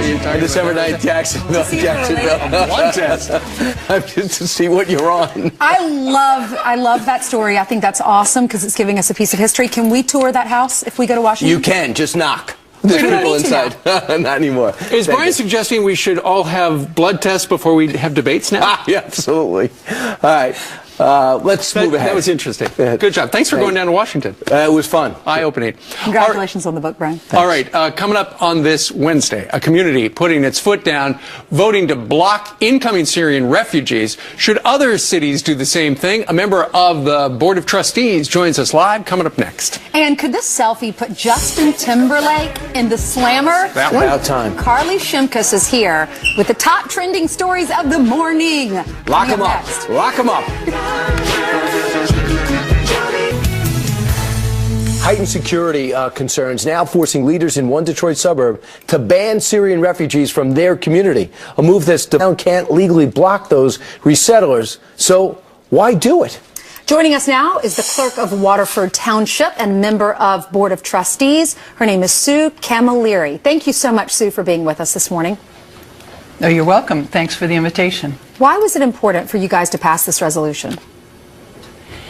The resolution is a way for us to communicate with our lawmakers, both in the state and in Washington, that we have concerns about the safety of the refugees that are being allowed in the country.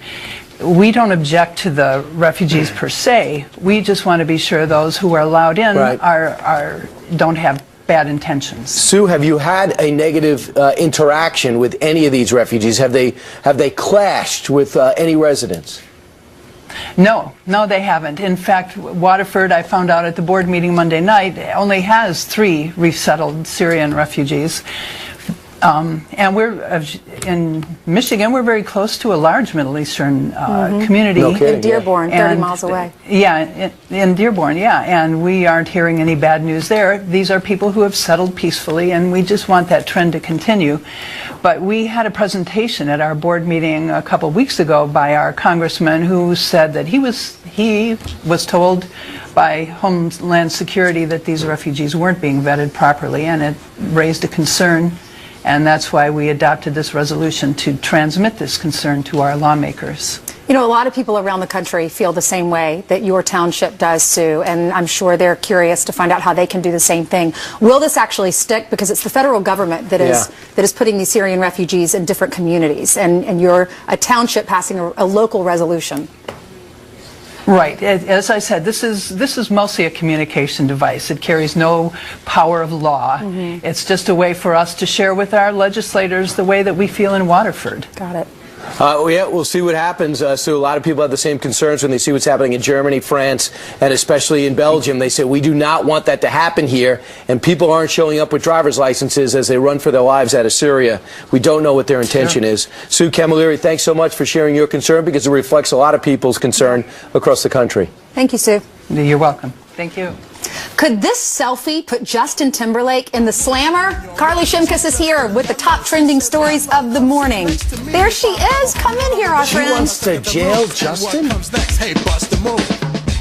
Controversy spurring a viral hashtag, now setting the internet ablaze. And here with a look at what's trending is Fox News Headlines reporter Carly Shimkus. Hey, Carly, what is this about? People are going wild about Obamacare. Yeah, Obamacare is on everybody's minds. People outraged because their premiums are about to skyrocket about 22% next year. 25% in Arizona. Oh, that's right. 15. That's Holy right. cow. So on average, 25%. So people across the country in every state were tweeting last night, and they were tweeting using the hashtag Obamacare in 3 words, you know, summing up their feelings in a 3-word phrase. So Donald Trump chimed in. He said repeal and replace.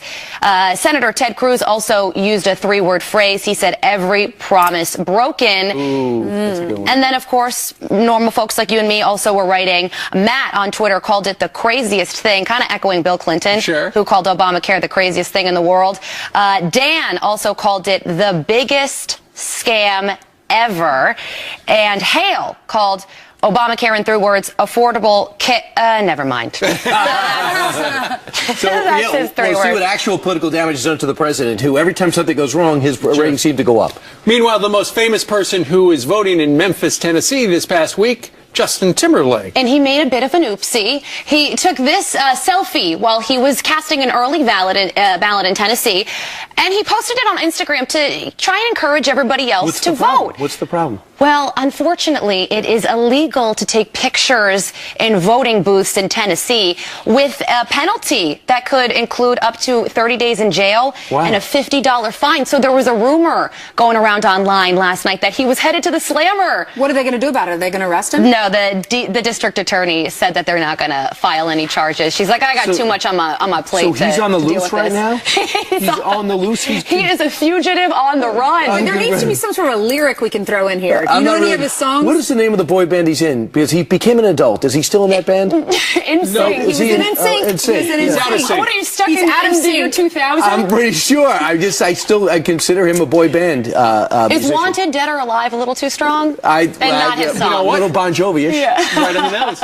And real quickly, there's a teacher out there who wants to be Oprah. Well, this is amazing. Almost even better. So this teacher in South Carolina Carolina.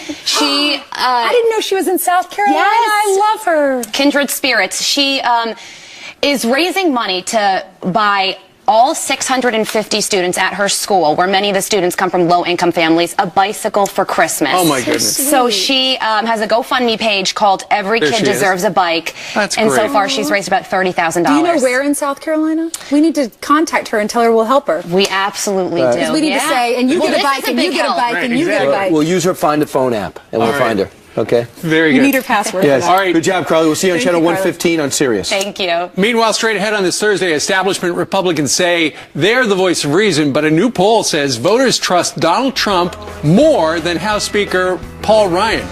Is the GOP heading in a new direction? And World Series fever taking over the plaza. We're about to find out if Adams' batting game is any good. Good morning to you and your family. It is Wednesday. Brian is There's swatting flies. There's flies everywhere. There's a fly in here. Is that It the fly from the Wednesday. debate? That's right. It's Wednesday, y'all. You're in the middle of the week. It's October 26th. I'm Ainsley Earhart. We have 13 days until this election. Obamacare is melting down. Now Donald Trump is making a promise to America. We're going to repeal it, and we're going to replace it, and we're going to get you great, great health care at a fraction of the cost. Details. Well, this hour, you're going to meet one of the first victims of this week's Obamacare disaster. He can't keep his plan, he can't keep his doctor, and now he gets to pay double. That's right, you get to pay a lot more. Congratulations. Is your family next? That's quite a story. Meanwhile, the media mocking Donald Trump for saying the race is rigged. Try telling that to Republicans in Texas who voted for Trump, but when they voted straight ticket, all Republicans, Hillary Clinton's name was at the top, and they've got proof, they claim. That story coming up. Okay, Mr. Fly. It's unbelievable. With the last fly in the fall, It's a we fruit have him. fly. I'm pretty sure. Now that we've perfected the self-driving car, why not the self-driving semi-truck? Better yet, it delivers beer. Yes, that story coming your direction because your mornings are better because you're I was with scared friends. about it until I heard beer.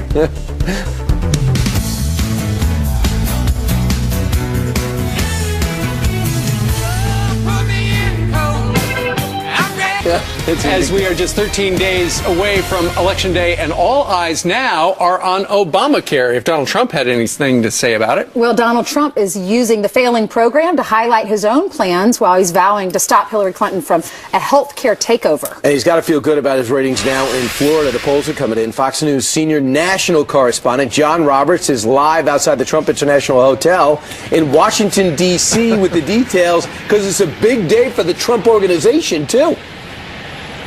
It is a big day for the Trump organization. Not only, Brian, did you get my title right, but they're going to be opening officially the old post office here on Pennsylvania Avenue. Donald Trump said one way or another, he's going to get to Pennsylvania Avenue. He likes to use this as a metaphor for what he would do as president, opening it a year ahead of schedule and under budget. And yesterday, taking on another government program, Obamacare, and the looming fiasco that is becoming now that the Obama administration has acknowledged that people who are enrolled in Obamacare will face premium increases 25% or more. Yesterday in Tallahassee, Donald Trump reminding people what Jonathan Gruber from MIT, the so-called architect of Obamacare, said about it. Listen. He said they could pass Obamacare because the stupidity of the American voter. The stupidity. He called the American voter stupid. The only stupidity with the stupidity, and you know that, and it is the stupidity of our politicians who rammed this monster down our throats, and it's going to get worse, and Hillary Clinton wants to keep it. Donald Trump also fired a taunt back at Vice President Joe Biden, who said over the weekend if the two of them were in high school, Biden would like to, quote, take him out behind the gym. Donald Trump said yesterday in Tallahassee, bring it on, though somehow a gym became a barn. Listen to this. Did you see where Biden wants to take me to the back of the barn? Me. He wants it. I'd love that. I'd love that. Mr. Tough Guy. You know when he's Mr. Tough Guy? When he's standing behind a microphone by himself. That's when he's... He wants to bring me to the back of the barn. Oh. Well, certainly the Trump campaign would like to take the Clinton campaign behind the barn in Florida, and a new Bloomberg poll suggests he has a chance of doing just that. In a four-way race, Donald Trump leads 45-43. He's now 2 points ahead. He's ahead by a point, 46-45 in a two-way matchup, though, of course, the race won't be a two-way matchup. One thing interesting to note, in the Miami-Dade area, Donald Trump leads among Hispanics by 2 points. That's because of the heavy Cuban population. He was there with the Cubans yesterday. Throughout the rest of the state, Hillary Clinton has 55% of the Hispanic vote. So she's still got a little bit of a hill to climb there, but interesting to see that he appears to maybe be doing better with Hispanics than a lot of people thought he was going to. Brian, Steve, Ainsley? All right. Thank you very much, John Roberts. Well, today, by the way, is Hillary Clinton's 69th birthday. And on her birthday, she's got to deal with this inconvenient truth, and that is the projections by the federal government are that, on average, the premiums people will pay in the various, 39 different states where they have Obamacare, their average premium will go up 25%. But if you look at this map, it shows you in certain states they're going to go way up. In Arizona, for instance, they're going to go up 116%. And then in the battleground states, in Pennsylvania, your Obamacare premiums are going to go up 33%. In Virginia, it's 22%. In North Carolina, it's 24%. In Wisconsin, it's 20%. In Michigan, it's 16%. Oh, that's unbelievable. And yesterday, the Obama administration was spinning it, and they were saying, you know what? Don't worry about it. Republicans are worried. People who are a part of Obamacare are worried about the prices going up. We're going to give you subsidies. Well, then that leaves everyone asking this morning, subsidies? Who's going to pay for the subsidies? The taxpayers. Taxpayer money. So it's robbing Peter to pay Paul. Right. Thanks, Peter. Thanks, Paul. Appreciate it. And everybody else, the rest of the apostles. Let's also say this. Let's bring up the fact that Bill Clinton, again, on the stump yesterday, went down everything that's wrong with Obamacare. But then he said, listen, we want to fix it. Donald Trump wants to replace it. Bottom line is Republicans don't. They should be clear about this. Keep the 26-year-olds up to 26. Stay on your family's plan. Preconditions, they agree on that. Where they differ is trying to make it affordable so doctors continue to be doctors and so insurance companies continue to make a profit. I am not against insurance companies making a profit. That's how they stay solvent, especially those who invest in these insurance companies because you get dividends back. Debbie Wasserman Schultz, get ready for this. Yeah, she's still out there and she's ready to spin. Take a look at the rinse cycle. Comes to the rate increases, we actually have the slowest rate of health insurance costs in 50 years since the passage of Obamacare. While there are costs that have continued to go up, it's the slowest rate increase in 50 years. And for the kinks that need to be ironed out, we need to sit down together, like Hillary Clinton has said over and over, with Republicans across the table and iron out those kinks.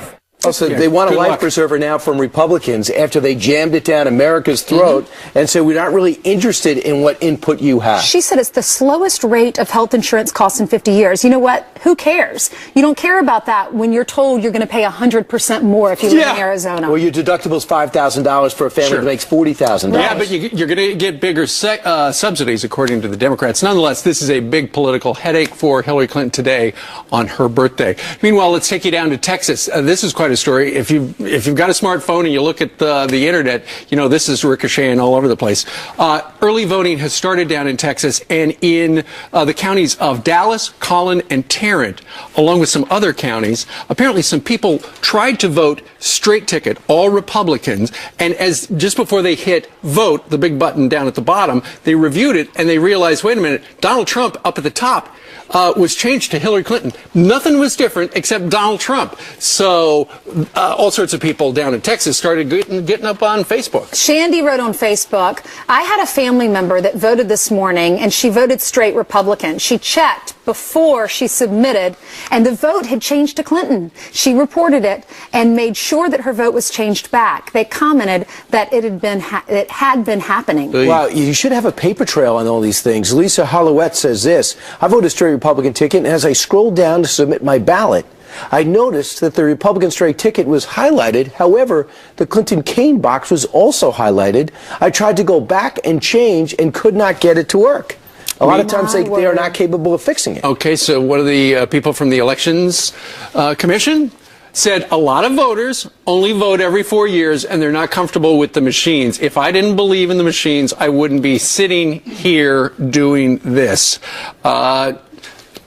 Some of the other officials said it was user error, so they're blaming the person who's doing it. The key is after you vote, before you hit the button, just make sure that's everything you wanted. The problem with that is those are a few people that are coming out and saying they noticed the problem. Think about all the people that walked away that didn't double check. And so it's just Donald Trump keeps saying the system is rigged. Yesterday, Steve, you did a segment with Betsy McCoy. Yes. Yeah. Talked about the voting machines that George Soros owns. People are very concerned about that. 80,000 signatures on a petition to the White House to switch out those voting machines because we all know George Soros' agenda. Well, George Soros's, somebody from one of George Soros's, one of his programs, well, one of his, let's see. Something Maddox? A guy on the board of Society's Foundation, Open Society's Foundation, has a connection to George Soros. But you're absolutely right, Brian. People are very worried about that. All right, it's 7-11 now in New York City, and we quickly turn to Ainsley, who's got the headlines. All right. We have a Fox News alert to start with. A Marine Corps pilot is lucky to be alive after his F-18 crashes in a fiery explosion overnight. This is brand new video from the scene. Officials saying the pilot ejected after the jet touched down, but before it burst into flames. It happened at the end of a training flight over the Mojave Desert. The pilot was taken to the hospital as a precaution. And new overnight, coalition forces expecting an even fiercer resistance in the quest to retake Mosul. You're looking at the battlefield. I think we have a live picture of that battlefield right now. We're trying to pull that up. As an elite unit of the Iraqi army moves within a mile of that embattled city. CENTCOM Commander General Joseph Votel making a surprise visit near Mosul, becoming the senior-most military official to do so. Meanwhile, coalition forces are singing the praises of a mysterious marksman, now dubbed the Sniper of Mosul. An eye in the sky, he's been taking down militants in broad daylight.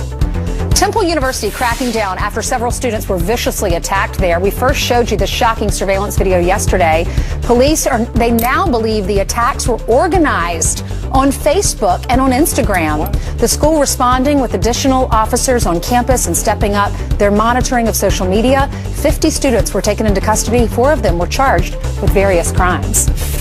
And the future of the beer run is here. Check this out. A self-driving truck filled with Budweiser, all right, that makes it better, making what's believed to be the first ever commercial shipment by a driverless vehicle. Really? Yeah, imagine being on the road with that. The Uber-owned truck traveled 120 miles across Colorado, followed by state troopers. A professional driver sat in the back just in case. All right, so that all makes me feel better.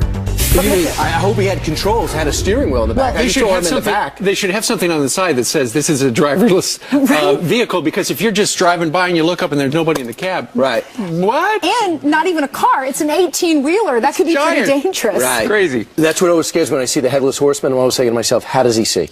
Such a good point. Right. All right. Straight ahead on this Wednesday, a community outraged over this billboard that says it's possible to have a good life without God. But will it stay or will it go? We got a big update coming up. That's a billboard? Then establishment Republicans say they're the voice of reason. But a new poll says voters trust Donald Trump more than Speaker Ryan. Is that true? Is the GOP heading in a new direction? Chief strategist for the Republican National Committee. His name is Sean Spicer. And man, is he sick of us. He'll join in.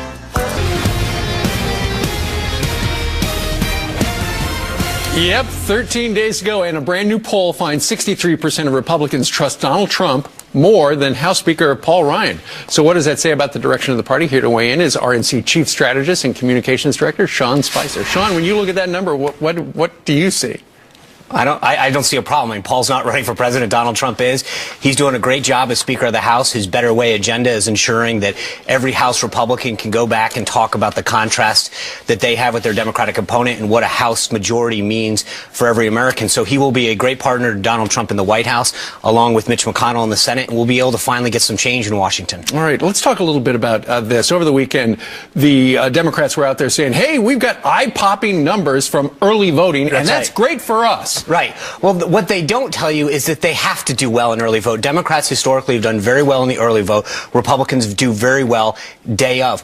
What they're not telling you is that they're not doing as well as they should be. So let's go through the numbers. In Ohio, where Obama did very, very well in key counties, the counties that he did well in, Franklin County, they're down 32%. Hamilton County, down 8%. Montgomery County, down 10%. Summit County, down 18%. And then you go to a state like Wisconsin, where you look at the top top Republican counties, and this is good news not just for Donald Trump, but for Ron Johnson, is that Waukesha County up 28%, Washington County up 25%, Ozaukee County up 49% for Republicans returning early ballot. You go down to Florida, we have a 9% lead on early ballot, including a really big lead in the key I-4 corridor district. So in these key battleground states, not ignore, take the polls aside for a second, where people are actually voting, and I hate to tell this to the Dems, but that's actually what matters, is that Republicans are doing much better in early vote than the Democrats. They need to crush it in early vote. They're not doing it. I got a phone call from somebody who was voting in Boca yesterday, early voting, that's Debbie Wasserman Schultz's district, said there's a big line, everybody for Trump. Well, that doesn't portend well for the Dems, does it? You have a key district that what that says is people are ready for change, doesn't it? You have a heavily Democratic congressional district. People are coming out to vote for Trump. What that means and what that says to me is that they've had enough with the Washington establishment. They're ready for real change. They're ready to say no more to Hillary Clinton. Sean, quick exit question. The establishment media saying it's over. Look, she's ahead. Yeah, look at this Washington Post thing. It's over. Don't vote. Don't do nothing. She's going to. And again, that's what they don't want to talk about is what I just talked about, where people are actually voting, what the real results are. They want to talk about outlier polls or trends that exist, but when you actually look at who's voting and who's not voting, it's the Republicans that have the intensity and the excitement for a message of change. All right, Sean Spicer, who's hoping he's going to be very enthusiastic. I need to go 2 weeks from today to check that out personally. All right, talk to in November. Absolutely. All right, Sean, thank you. All right, straight ahead, the unpatriotic protests during the national anthem that's spreading like wildfire, even to children. Tim Green used to be on the field for the Atlanta Falcons this morning. He's blasting the trend for teaching our kids the wrong thing. He's got a new book, and he's going to talk to us next. We have some quick headlines for you. A nurse accused of going on a killing spree inside several Canada hospitals. Prosecutors say that she is accused of giving 8 elderly patients lethal doses of drugs. She even went so far as to disguise herself or her kills as deaths from disease or old age, and she now faces life in prison. And buyer beware, your child's Halloween makeup may contain toxic metals. A recent study analyzed a variety of makeup kits from across the country, specifically marketed toward kids. Researchers found at least one toxic heavy metal in nearly half of the 48 pallets that were tested, and lead in 9 of them. So, Brian, I know you like your makeup. Make sure it doesn't have lead or metals in it. There you go. Thank you for that advice, Ainsley. All right, hey, the Colin Kaepernick controversy igniting such a firestorm in the National Football League, it's now trickling down to youth sports. It is. Following Kaepernick,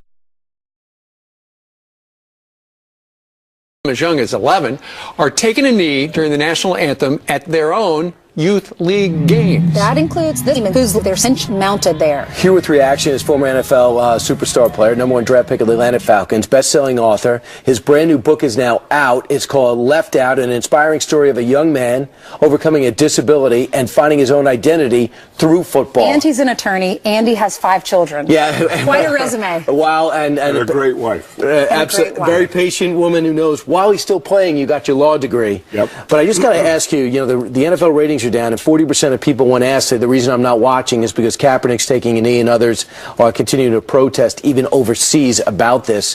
When you see that in Texas, what do you think? Well, I think like everyone else who loves this country, when you see it first, I was upset. I said, wait a minute, you can't do that. And then I thought back to law school, and I thought about constitutional law, and I thought about why do I love this country?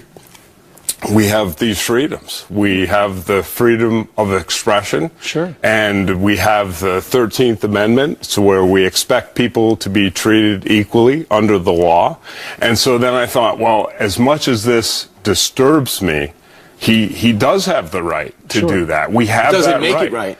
Yeah, it doesn't, but we have that right. So, and I thought, ultimately, what he and those kids, even though again it just hurts you to see it, but ultimately they're trying to they're making a statement that people aren't being treated in their opinion equally under the law. We look at things, so many things in this country, we're so polarized on them, and when you see what is happening, everybody's got an opinion about it, whether they like it or they don't.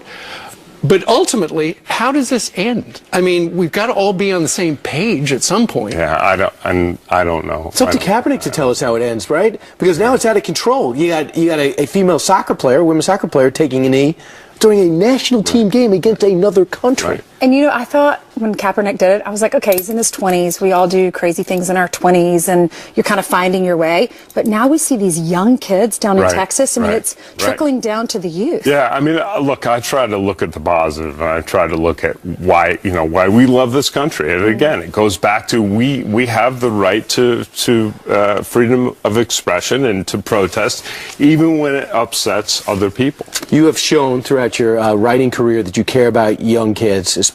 You go into the Matt Christopher, when I grew up, you go into that area which are underserved. Older kids, there's adult books and there's kid books. Yeah. You have a kid book coming out. This is in between. Middle grade, yeah. Tell me about Left Out. You're taking on a kid with cochlear implants like Rush Limbaugh has. Why? Yeah, so it's based on, I met a kid a few years ago on a book tour who had cochlear implants. He was a reader of my books, a football player, and I thought, what an inspirational story that would be. Is this Yeah, that's Brett Bell.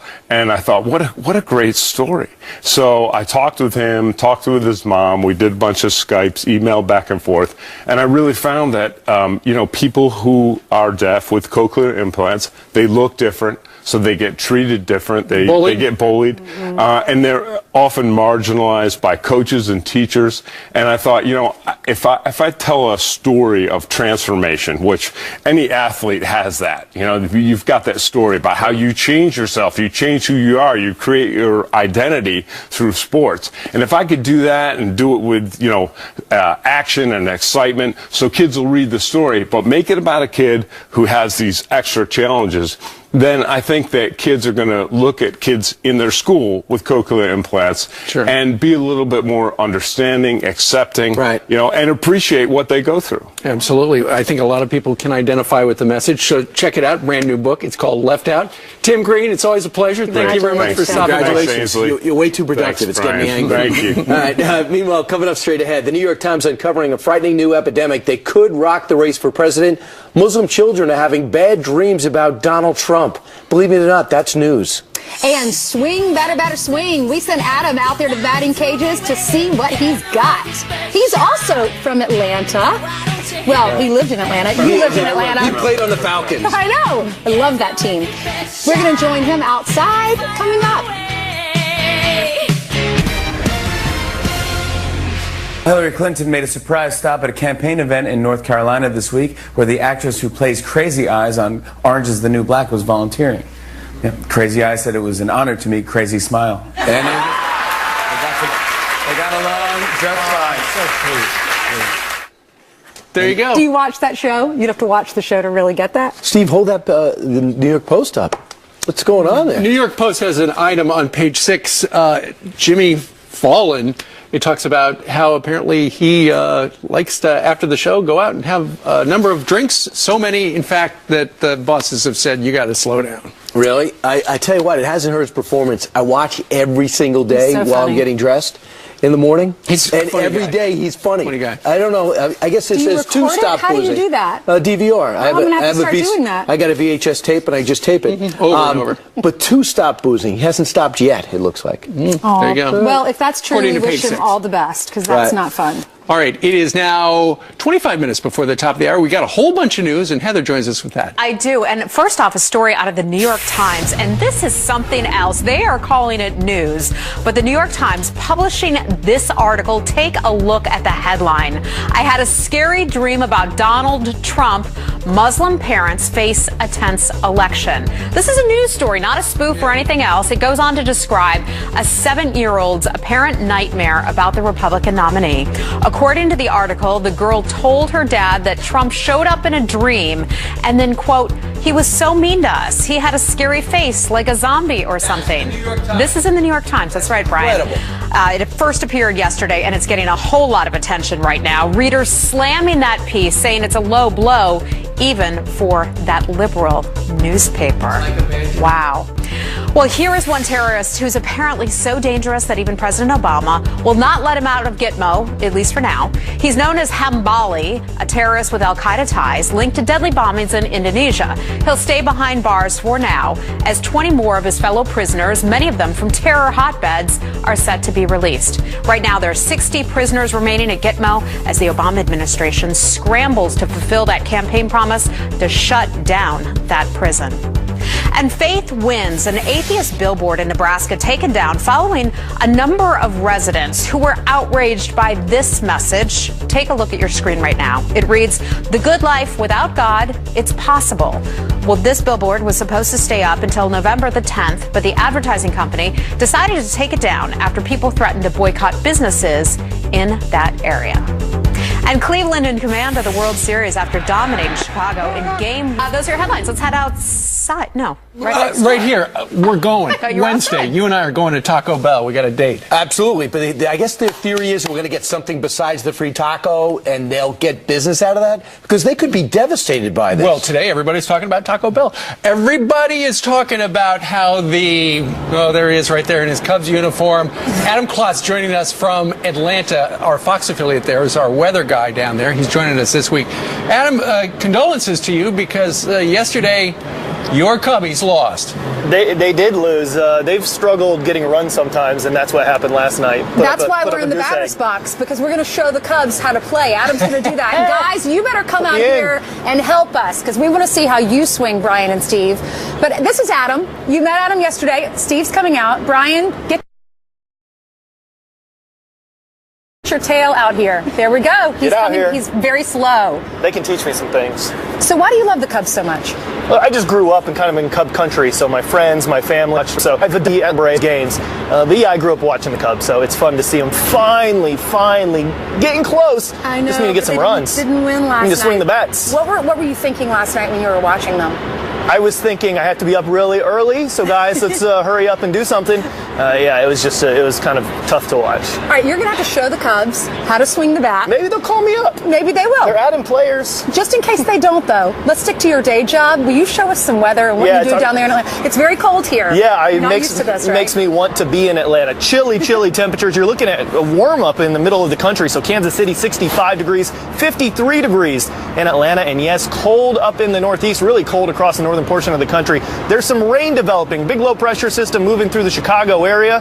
And that is going to work its way towards the Northeast. And watch it as it runs into this cold air.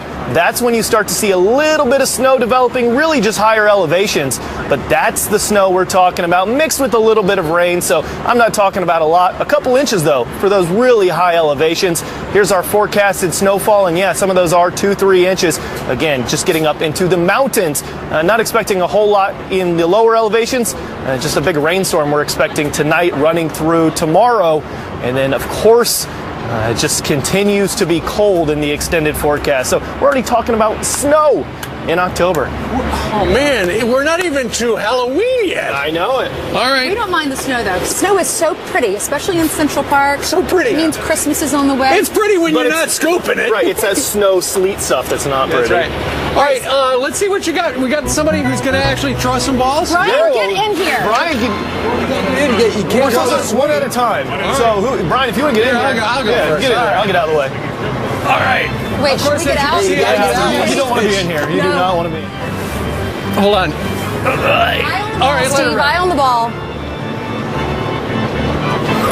All right, you made contact. That's good. I did make contact. Hey, batter. Swing. There you go. Good job, Steve. Anthony, you got the light in his eye.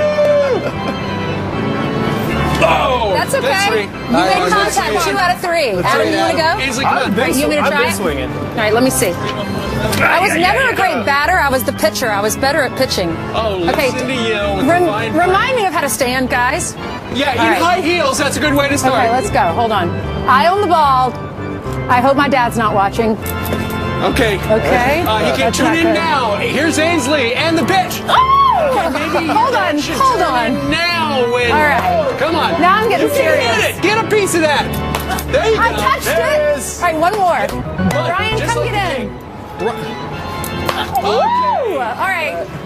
Very nice. You just, Ainsley, you just knocked down Just a window. don't wear high heels, Brian. Don't wear high heels. That's the moral. Oh, hold on. Okay, she's there. clear. You go. All righty.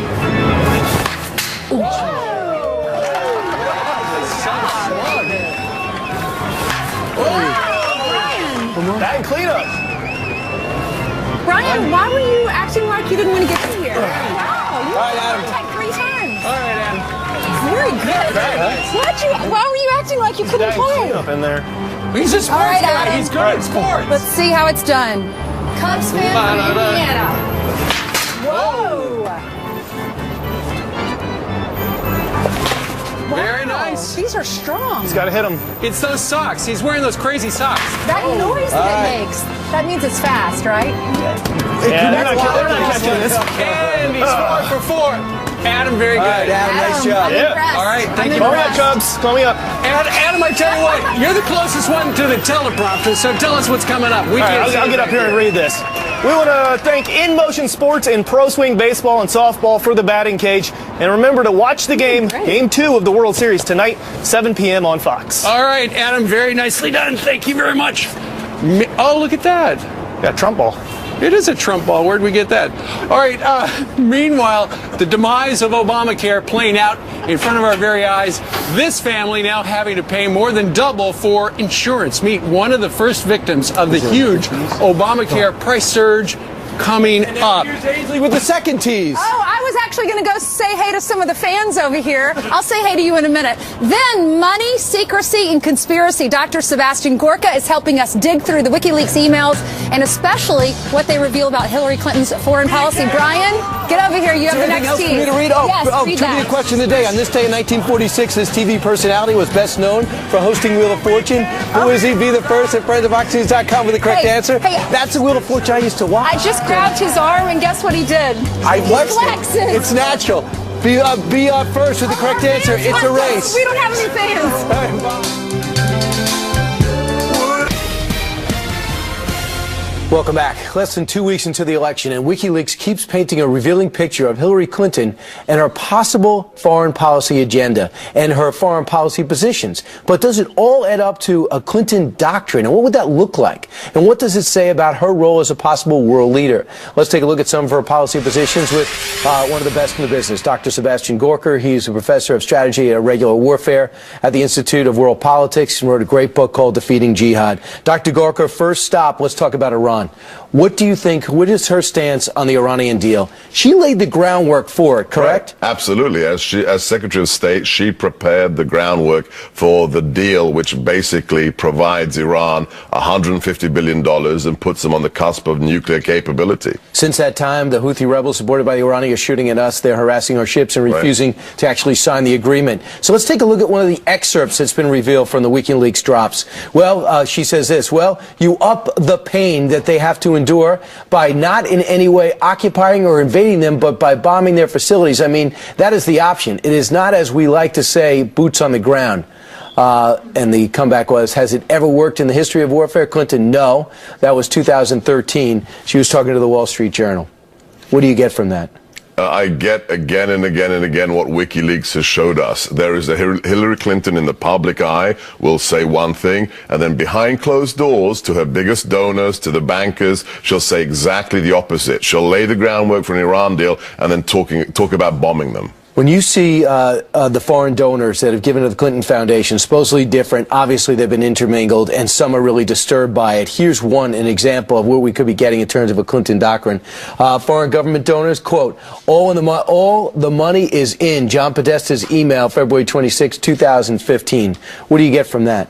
I get one thing, Brian. If she becomes president, America is on the auction block. The highest bidder wins. It's not about national security. It's about whoever gets to her and who she thinks will give her more power and more money. What do you think? What's her dancing with David Petraeus about? What's behind that? Look, this is the classic political operative. This is somebody who will use people and then potentially just throw them away when they have no more utility. Whether it's Clinton or Trump, they're going to have to deal with Mosul and what's left of Iraq. So let's go right now to how this war is progressing. This is our live camera, and I'm looking at Mosul, and I see the tough resistance we're getting, and we're eventually going to prevail, helping the Iraqi army do it. Well, my question, Dr. Gorka, is, what's the end game? What happens when ISIS is pushed out? Right. Do we know, does Iran control the Shia-led government? Are the Turks going to declare war on Iraq? That's what we hear. They're upset. Do the Kurds have a role? What happens? So we discussed this in the break. This is the big so what question. Even if this this is an incredibly heterogeneous group. We have Sunni Iraqis, we have Shia militia, we have the Kurds. If they can agree long enough to take Mosul, so what? What are you going to do next? You're squeezing a balloon. You're not going to kill all the jihadis. They're just going to move somewhere else. But you know what the president's going to say? Hey, I'm leaving, and I took back Ramadi, I took back Mosul, and I took back Fallujah. Good night, everybody, but we're going to be left holding the bag. Dr. Gorga, thanks so much. Thanks, Brian. Just scratching the surface. Meanwhile, coming up straight ahead, the president made a lot of bold promises for his signature legislation. Remember Obamacare? You can get the same good rates as a group that if you're an employee at a big company you can get right now, which means your premiums will go down. Turns out that is dead wrong. Meet one of the first victims of this week's Obamacare disaster who just saw his premium more than double. They, as a family, will be sounding off.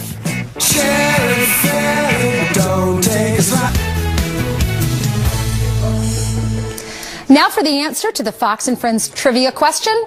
Pat Sajak. He is 70 years old today. Our winner, his name is Daryl, and he's from Chicago. Daryl, thank you for watching. You're going to be getting a copy of Brian's newest book. It's called Thomas Jefferson and the Tripoli Pirates, the new paperback edition. Good for you. It's a great book. Well, remember when President Obama said this about Obamacare? If you like your health care plan, you'll be able to keep your health care plan. Period.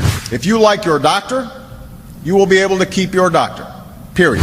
You're going to be able to buy insurance through a pool so that you can get the same good rates as a group that if you're an employee at a big company you can get right now, which means your premiums will go down. Your premiums will go down. Well, our next guest is one of the first victims of the Obamacare price hike, having now to pay more than double. His premiums going up. Joining us now, Jay and Rhonda Wells, along with their 3 beautiful children. Good morning, guys. Thanks for joining us from the great state of Georgia. Yeah. Yeah. All right. So, Jay, you got this letter in the mail. What did the letter say? Well, it basically said that our rate, or the premium that we were being charged through the insurance company, was going from a little over $700 a month to $1,800. We were expecting an increase, but we were hoping somewhere in the neighborhood of $800, maybe $900, worst case scenario. $1,800, I nearly dropped the letter. And of course, once I saw it, I became very angry and decided to take a picture and post it on Facebook. I could not believe the amount of the increase. Yeah. And apparently a lot of people agreed, because in no time, I didn't really pay it that much more attention, but in no time, I'm getting notices from all over the country. People are saying, hey, I can't believe this is happening to you. And we've heard stories of similar situations throughout the country. And everywhere we go, people stop and say, hey, the same thing's happening to us. Yeah. Well, you know, we report on it, and we've been reporting on this for the last few days, but to actually see your family and to put a face with this story. Rhonda, what went through your mind when your husband shared this with you, and what does it mean for your family? Well, it's very scary, because I'm just not really sure how, not just our family, but most families across the country are going to be able to afford an increase like this. And everybody knows you can't go without health insurance. It's just an absolute must, especially, for your children. Just do without that. So it's a little worrisome. Well, Jay, what are you going to do about it? It's like your wife said, you have to have health insurance. Is this taking food away from your dinner table? Are you couponing it now? I mean, how does this affect you? You've got to reevaluate a lot of things, and again, how do you budget that? We try to budget, we try to live within our means, but my goodness, an extra $1,000 a month. It's a lot. Jay, you could actually go out and buy a second home for that. Yeah, I know. Jay, Rhonda, we wish you all the best. God bless you. Thank you. Thank you so much. Thank you. Eric Trump and Paula Dean next.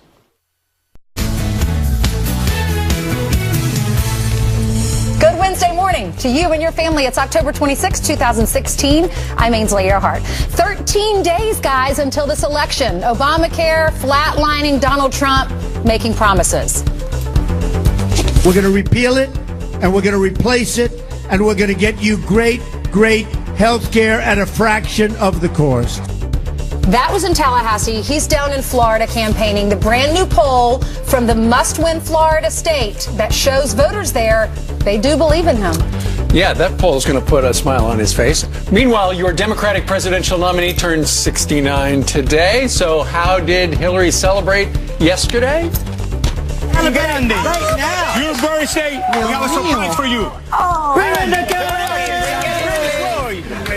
Yep, cookies, tequila, some singing, and a cake on a Spanish language talk show. Guess they didn't have time to ask her about those WikiLeaks bombshells or about Obamacare, but she got a cake and a song and a hug. What is the Spanish word for WikiLeaks? Write us, friends at FoxNews.com. Plus, remember when Joe Biden said this about Donald Trump? I wish you were in high school, I could take him behind the gym. That's what I wish. Well, have you heard Trump's response? We taped it. And keep in mind, your mornings are better because you chose to be with friends.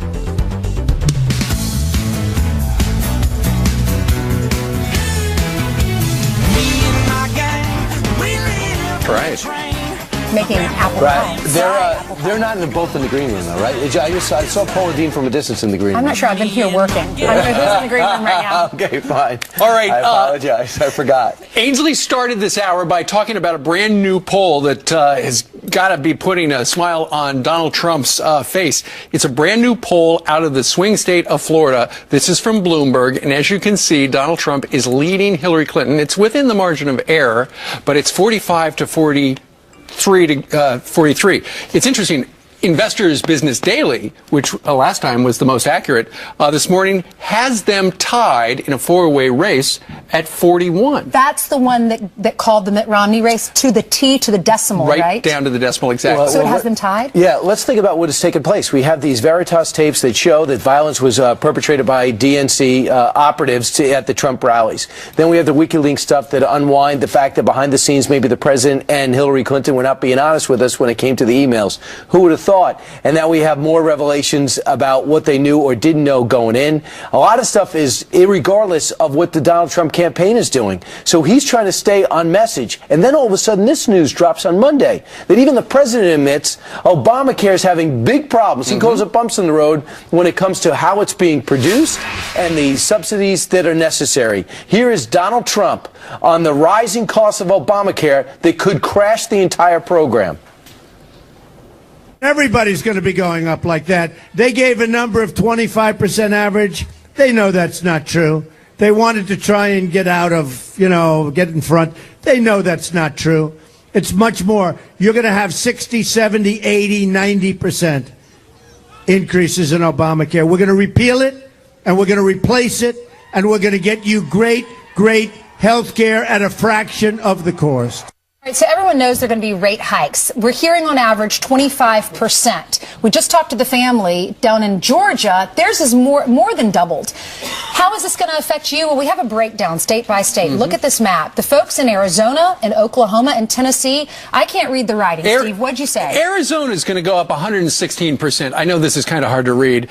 Meanwhile, in the swing state of Pennsylvania, your average is going to go up 33%. In Virginia, 22%. In North Carolina, 24%. In Wisconsin, 20%. In Michigan, 16%. All right, so the darker the color, the worse for you and your family, right? Yeah, no kidding. So get this. One thing is abundantly clear, and it doesn't necessarily mean that one candidate is going to win and another candidate is going to lose, but the crowds are actually growing on the Trump side. As more outlets and newspapers say, oh, this is over, it seems as though no one told the American people because they don't think it's over. Yesterday, as he was pulling up in Tallahassee, there were thousands of people walking to an event that there was already sold out. Sean Spicer noted this, and he's a communications director with the RNC, and said this to Steve earlier. About early voting. In Ohio, where Obama did very, very well in key counties, the counties that he did well in, Franklin County, they're down 32%. Hamilton County, down 8%. Montgomery County, down 10%. Summit County, down 18%. And then you go to a state like Wisconsin, where you look at the top Republican counties, and this is good news not just for Donald Trump, but for Ron Johnson, is that Waukesha County up 28%, Washington County up 25%. Ozaukee County up 49% for Republicans returning early ballot. You go down to Florida, we have a 9% lead on early ballot, including a really big lead in the key I-4 corridor district. So in these key battleground states, not ignore, take the polls aside for a second, where people are actually voting, and I hate to tell this to the Dems, but that's actually what matters, is that Republicans are doing much better in early vote than the Democrats. They need to crush it in early vote. They're not doing it. See, his point was, while the Democrats said over the weekend extraordinarily, we've seen eye-popping numbers in the early voting, the Democrats really need to energize their base. They think that's happening. But if Sean Spicer is right, and they've got a certain intensity on the Republican side where people who are identifying as Republicans are doing the early voting, that actually benefits Donald Trump, because in early voting, that tends to help Democrats. And day of voting, the people who are going to vote on November 8th, traditionally show up in larger numbers as Republicans. Wow. Well, it's going to be interesting to see what happens with the Republican Party. It's an upheaval, and which wing of the GOP is going to win, Donald Trump or Paul Ryan? And there was this poll that NBC and SurveyMonkey did saying that more people trust Donald Trump than they do Paul Ryan. They do. 63% trust Donald Trump and 34% trust Paul Ryan as far as leadership's concerned. It looks like the House, by most circles outside Nancy Pelosi's house, will probably stay with Republicans, even though their lead will be less, their advantage will be less. In the Senate, it's amazing. The crash of Obamacare is going to spell bad news and challenging times for one Senator Evan Bayh of Indiana and one Senator Russ Feingold, who lost to Senator Johnson last time around, the most liberal and the most conservative. I wonder if people are going to say, yeah, I know what you gave me last time. I want no part of it now. Right. We've been talking about WikiLeaks. They just released this new batch. And, with every batch, we're finding out more information. And we try to present these to you on a daily basis because they just keep going and going. You're not going to see them on another channel. No, you're not. There was an email from Uma Abedin, who, is part of her campaign staff. And she says about Hillary, and this was from April 2015. Here it is. Read it on your screen. She says, she's going to stick to notes a little closer this morning. Still not perfect in her head. Okay, so she sent that out to the campaign staff, and so people are wondering, what does that mean, still not perfect in her head? Famously, she had a concussion. She has fallen a number of times. People are going, is that proof that her health is not good? Maybe it means maybe in her head she's not good with the talking points, isn't comfortable with something.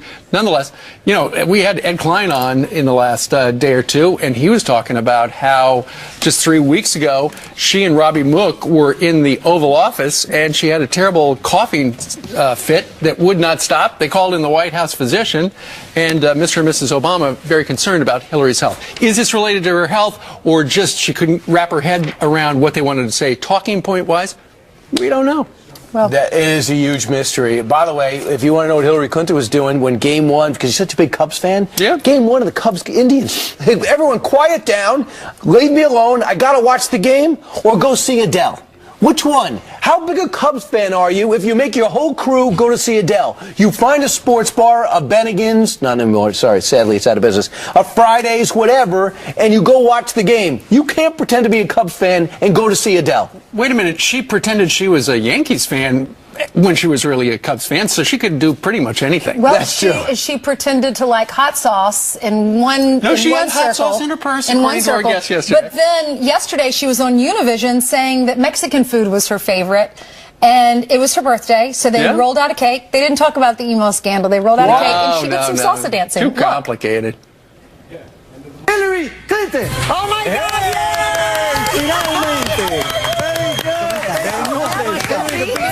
Tequila of the You've good done kind. it with vodka, but you have to do it with tequila. Ay, Dios mío. Wow, look at that. Miren esto. Obviously, you don't have to drink it now. I know, but look what happens. Look what happens if you drink too. Pero, Do you think we should try it? I think so. I would love to see that. Esto es sorprendente.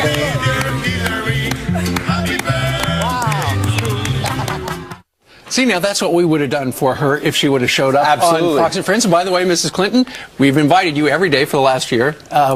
Today's your birthday. Yep, you It'd be still great to have you. 50 minutes to make it on our show this morning. Right. There's We will- Magnolia Bakery right across the street. I'll go get And cupcakes. if we showed anybody anything in Las Vegas is that we can make and present a cake. We presented Steve with 3 of them. I did get to Yeah, we did. And carried over after the show and took it to some restaurant in Vegas and continued to celebrate. And what happened in Vegas stayed in Vegas. We did not bring home the leftovers. Right, unless we tweet about it. Although there were a lot of leftovers. The plates were huge. Plenty of them. Anyway, happy birthday, Mrs. Clinton. And once again, the invitation stands. We'd love to have you here on Fox and Friends. Somebody we love to have every morning is Heather Nauert, and she joins us right now with the news. Good morning. Good We're just not going to tell anybody about the girl that jumped out of your birthday cake, right? Right. What? What happens in Vegas? What happens in Vegas? All right. Good morning to all of you. 10 minutes after the hour, and we start out with a serious news story, and it is a Fox News alert. A Marine Corps pilot lucky to be alive this morning after his F-18 crashes in a fiery explosion overnight in California. Brand new video coming in from the scene there. Officials saying that the pilot ejected after the jet touched down and before it burst into flames. This happened at the end of a training flight over the Mojave Desert. That pilot taken to the hospital with minor injuries. Lucky to be alive this morning, and we are glad that that pilot is going to be okay. New overnight, coalition forces expecting an even fiercer resistance in the fight to retake Mosul. An elite army unit moving within a mile of that embattled city. And overnight, CENTCOM commander General Joseph Votel making a surprise visit to an Iraqi army base near Mosul that was recaptured from ISIS over the summer. In the meantime, coalition forces now singing the praises of a mysterious marksman who's been called the Sniper of Mosul. And there's a whole lot of talk online about who this person is, the sniper, and which country he or she might be from. They're calling him an eye in the sky, and he's taking out some of those ISIS terrorists just in the nick of time. Well, do you remember when Vice President Joe Biden said this about Donald Trump? The press always asks me, don't I wish I were debating him? No, I wish we were in high school. I could take him behind the gym. That's what I wish. Well, the VP may want to be careful for what he wishes for. Donald Trump says he's all in. I'd love that. I'd love that. Mr. Tough Guy. You know when he's Mr. Tough Guy? When he's standing behind a microphone by himself. Well, the vice president later clarified those comments, suggesting he would only fight Trump if they were both in grade school. And those are your headlines. I'll see you back here soon. You just have a difference of opinion. One wants to take him behind the barn and the other behind the gym. Same idea. It's good. Let's see the fight. I'm sure they'll make a lot of money. Pay-per-view. Can you imagine that? Don't even picture Maybe it. it'll be the first episode of Trump TV. If Joe Biden took Donald Trump behind the barn or the gym, who would win? Right? Just write curious. us and tell us the who would scenario. win? We're actually asking people to send. Don't you wonder? Yes, we want to know. All right, while our vets are being asked to pay back bonuses that were promised to them, bad VA employees still get to keep theirs. That's a good point that I made. Do you think that's fair? Hey, and it's about time to go down as the most. It's going to go down as the most watched World Series in history, perhaps. Really? And the Cleveland Indians already up 1 in the best of 7. We're live from Progressive Field and warming up on the Plaza next. Progressive. Two perennial losers. Neither the Cubs nor the Indians have won the World Series since 2 months before Jesus was born. Jimmy Kimmel. Cleveland is rocking this morning after a big win in Game 1 of the World Series. That's right, and we are in a batting cage this morning with Adam. He's from our Fox affiliate down in Atlanta, Georgia. I appreciate it. He loves his Cubs, but it was Cleveland that won. And with the very latest from Progressive Field, Jared Max joins us right now from Fox News Headlines 24/7. He's live right there right now. Good morning to you, Jared.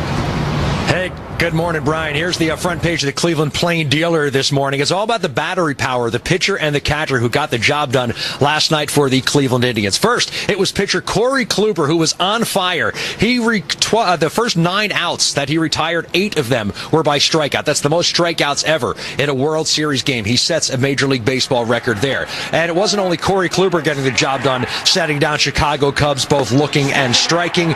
Corey Kluber got some help from the guy who catches his pitches. Roberto Bruno Perez, the 9th batter in the lineup for the Cleveland Indians, last night had a solo home run to get the 3-0 score, and then you fast forward to the 8th inning and launches this bomb that goes a 3-run shot, and they win the game 6-0. So the Indians are up 1-0 in the World Series. Now, if you're a Cubs fan, there's a statistic I have where you're not going to like this. 12 of the last 13 World Series have been won by the team that took game number 1. Game 2 coming up tonight, 7:08 Eastern, 1 hour earlier on Fox, and this because of a rainy forecast that we're looking at. You can see the tarp on the field here at Progressive. All right, Jared, that's a shame. Weather will definitely be a factor in both Chicago and Cleveland. And I hope you brought your thermals. Good job. Kidding. And weather a factor here, too, because it's a little chilly, but as we go to the next time out, you know what? You've been warming up. Yeah, I've warmed up a little bit. I'll keep out of your way. All right, I'm going to get out of here. All right. Take cover. You never know where these are going to go. That's right. Just like the real Cubs. There he goes. Let's see how he does. There you go. Oh. We're taking a time out, live from Fox and Friends Field. Eric Trump joins us live, and Paula Dean a little later on. Nations to keep up with the flood of new applicants. And AT&T has been playing Big Brother, the company that just merged with Time Warner, allegedly spying on Americans. Now, for years, it started by helping the feds keep tabs on narcotics trafficking, but reportedly went beyond drugs, searching through millions of records to help with murder investigations and even tracking Medicaid fraud. Well, right between the White House and the U.S. Congress, so the U.S. Capitol, is the old post office building in downtown Washington, D.C., and that, as of today, is officially the brand new Trump Hotel. Eric Trump joins us live a couple hours before the big ribbon cutting. Good morning to you, Eric. Hey, Eric. Hey, good morning, guys. How are you? I miss you down in Washington, D.C. I wish you guys were here with us. Well, we're busy up here in the town you live in. Congratulations on the hotel. We were talking about it earlier. It came in under budget, right, and finished faster than it was supposed to? Yeah, wouldn't it be great if our government could do that? It's 1100 Pennsylvania Avenue. It's an amazing building. It was the old post office for Washington, D.C. It was the Postmaster General, office and the post office for this great city. And we converted into an amazing hotel, and it came out, as you said, under budget, ahead of schedule. And it's incredible, guys. It's absolutely incredible. I wish you guys could see it one of these days. So, Eric, the word was that, if you run for president or do anything in this country, 50% of the country, even if you win, is going to be against you, because just the way we're polarized right now. What kind of price has your business paid? Not only because the CEO was busy running for president, but the name. 50% of the country or less is not going to vote for your dad. Has the business paid this price with the name on the side of that building? Listen, I think actually, guys, the brand is hotter than ever before. I mean, we're seeing that across the board with the hotels. We're building hotels all over the country, all over the world. We're doing great things. But listen, for my father, my father's achieved so much in his lifetime, and this was about helping this country. This country has given my family everything. It's given my father everything. He's become the epitome of the American dream in so many ways. And, to be able to run for commander-in-chief as a businessman and to try and be able to do this for our nation is something that he really cared about. And I think even if there was a price associated with it, I think he was willing to pay that price because it's just that important. I mean, our country's going down the tubes, and somebody's got to save it from career politicians. Well, I tell you what, speaking of price, for years, Republicans have said, look, this Obamacare thing, it's just a ticking time bomb. Eventually, people won't be able to afford it. And if you look at the new projections, Eric, on average across the country, the average person who subscribes to Obamacare, their rates are going to go up 25%. But in Arizona, they're going to go up 115%. I think they're going to go up 20-some% in Pennsylvania. All the swing states are impacted as well. Is that going to be a message that your father and also Mike Pence are going to be pushing in the final 2 weeks? Well, it better be, because, the problem is no one ever holds politicians accountable. Obama promised a couple things. You're going to be able to keep your plan. You're going to be able to keep your doctor, and that the average family was going to save $2,500 a year. The problem is you didn't get to keep your doctor, you didn't get to keep your plan, and the average family spends $4,500 more a year. And guys, you just mentioned North Carolina and you mentioned Pennsylvania, 2 states I've been in the last 3 days. I had a woman come up to me in North Carolina who was literally crying, say, I just had to opt my entire family out of Obamacare because I can't afford the premiums anymore. So she used to have great health care coverage. Now she had to opt her entire family out. None of her members of her family has coverage anymore. And at the end of the year, she's going to be paying a $700 penalty. I mean, and you hear those stories all across the country with small businesses, with everybody else. And it's terrible. And no one holds our politicians in this country accountable for their lies, and it's so sad. This impacts people's lives in a very, very big way. Sure. Yeah, it really does. Eric, in the state of Texas, people can go and vote early, and some of the machines there are malfunctioning. People are telling us, and we're seeing it on social media, they're putting notes on Facebook saying they're going to the polls, they're voting straight Republican, and then right before they hit send to send their vote off, they notice that Hillary Clinton's name is highlighted and Tim Kaine's name is highlighted after they voted straight Republican. And this is happening time and time again. What is your dad saying about this? You're seeing in other states as well. It's not just Texas, unfortunately. And you guys know the statistics better than anybody. Pew Research came out with it, a couple days ago. There are 2 million dead people on the voter rolls in this country. 1 in 8 people in this country, 24 million, are inaccurately registered, meaning inaccurately registered to vote. There are 3 million people in this country that are registered to vote in multiple states. And then obviously you see all these mistakes with the machines. And, my father's message has been, this is democracy. We have to get it right. We need to have a fairer election. And you see the garbage that goes on so often, and it has to stop. And we're better than that as a country, and we better get it right. I mean, we're just better than that as a country. Eric, it's clear that Florida, a positive poll came out of Florida. You're also heading in the right direction in Ohio. We have 13 days left. Can you give us an idea of where your father's going to be? What's the major focus going to be in the next 2 weeks? And can we just expect rallies, or do you have something else planned? And listen, forget about the major poll in Florida, right? I mean, look at the actual early vote numbers. Right. We are beating Romney by a huge margin. I mean, we're ahead by about 0.5 point right now, and all the Republican counties haven't even started the early vote. I mean, it's an incredible story. It's one that most media doesn't want to tell. But we're up in the polls right now, and the Republican counties don't even start voting for another couple days. And remember, Republicans always vote late. Democrats always vote early. I mean, it's an amazing story. We could win Florida by 6, 7, 8, 9 percentage points. Right. The same's taking place in Ohio. You see how great we're doing in Ohio and Iowa and North Carolina as well. So the polls right now for us are looking incredible, despite the fact that most of the media doesn't want to tell that story. And speaking of the media, I know your father's been talking about how the system is rigged. Yesterday he was talking about voter suppression because, on the mainstream media and the big newspapers, they go, Hillary's way ahead and she's going to win and she's already picking a cabinet, although I understand your father is doing the same thing as well. Is voter suppression really a big problem and something you're worried about? Oh, listen, there's no question about it. Look at the WikiLeaks emails, right? Look at the WikiLeaks emails. In July, there was an email that effectively said, listen, we're going to get a couple polls, we're going to oversample Democrats in those polls, and we're going to push out the narrative with 3 weeks to go that the race is over before it's over. I mean, they drew out this game plan a long time ago. You can see it in the WikiLeaks emails. I mean, this is the DNC 101. This is their playbook. This is what they do every single cycle. Unfortunately, when people actually see the early vote coming in, it's not matching up to their plan so well. And guys, we're going to win this thing on November 8th. There's no question about it. We're going to win this election, and we're going to take back this country. And my father will be the greatest commander in chief. He will do such a great job for this nation. And we just need it. We need it as a country. Right. If you do come back and pull it out, your dad will definitely thank you for all the hard work you've done. Eric, congratulations on the opening. Thanks for joining us. Thank you. I love the man, and I would do anything for him. So thank you, guys. All right. Good luck with the big opening today down in D.C. Meanwhile, the New York Times uncovering a frightening new epidemic, and it could rock the race for president. Muslim children are having bad dreams about Donald Trump. Believe it or not, that's news in an article, and that's our logo. 25 minutes now, back with a Fox News alert and new details on a manhunt happening right now in Oklahoma, Heather. We are following this story closely right now, and the manhunt is on for yet another day. Chilling new details in the hunt for a killer who opened fire on police with an AK-47. That search ramping up in Oklahoma. Investigators now saying that this man, Michael Vance, has a hit list and is considered to be armed and dangerous. Tips have been pouring in, but police say those tips have not proven out to be credible, at least not yet. Officer Jim Hampton, seen right here, took a bullet while he tried to save his fellow police officers. He says, I knew I had to get his attention towards me and get the officers out of the way, so I started shooting at him.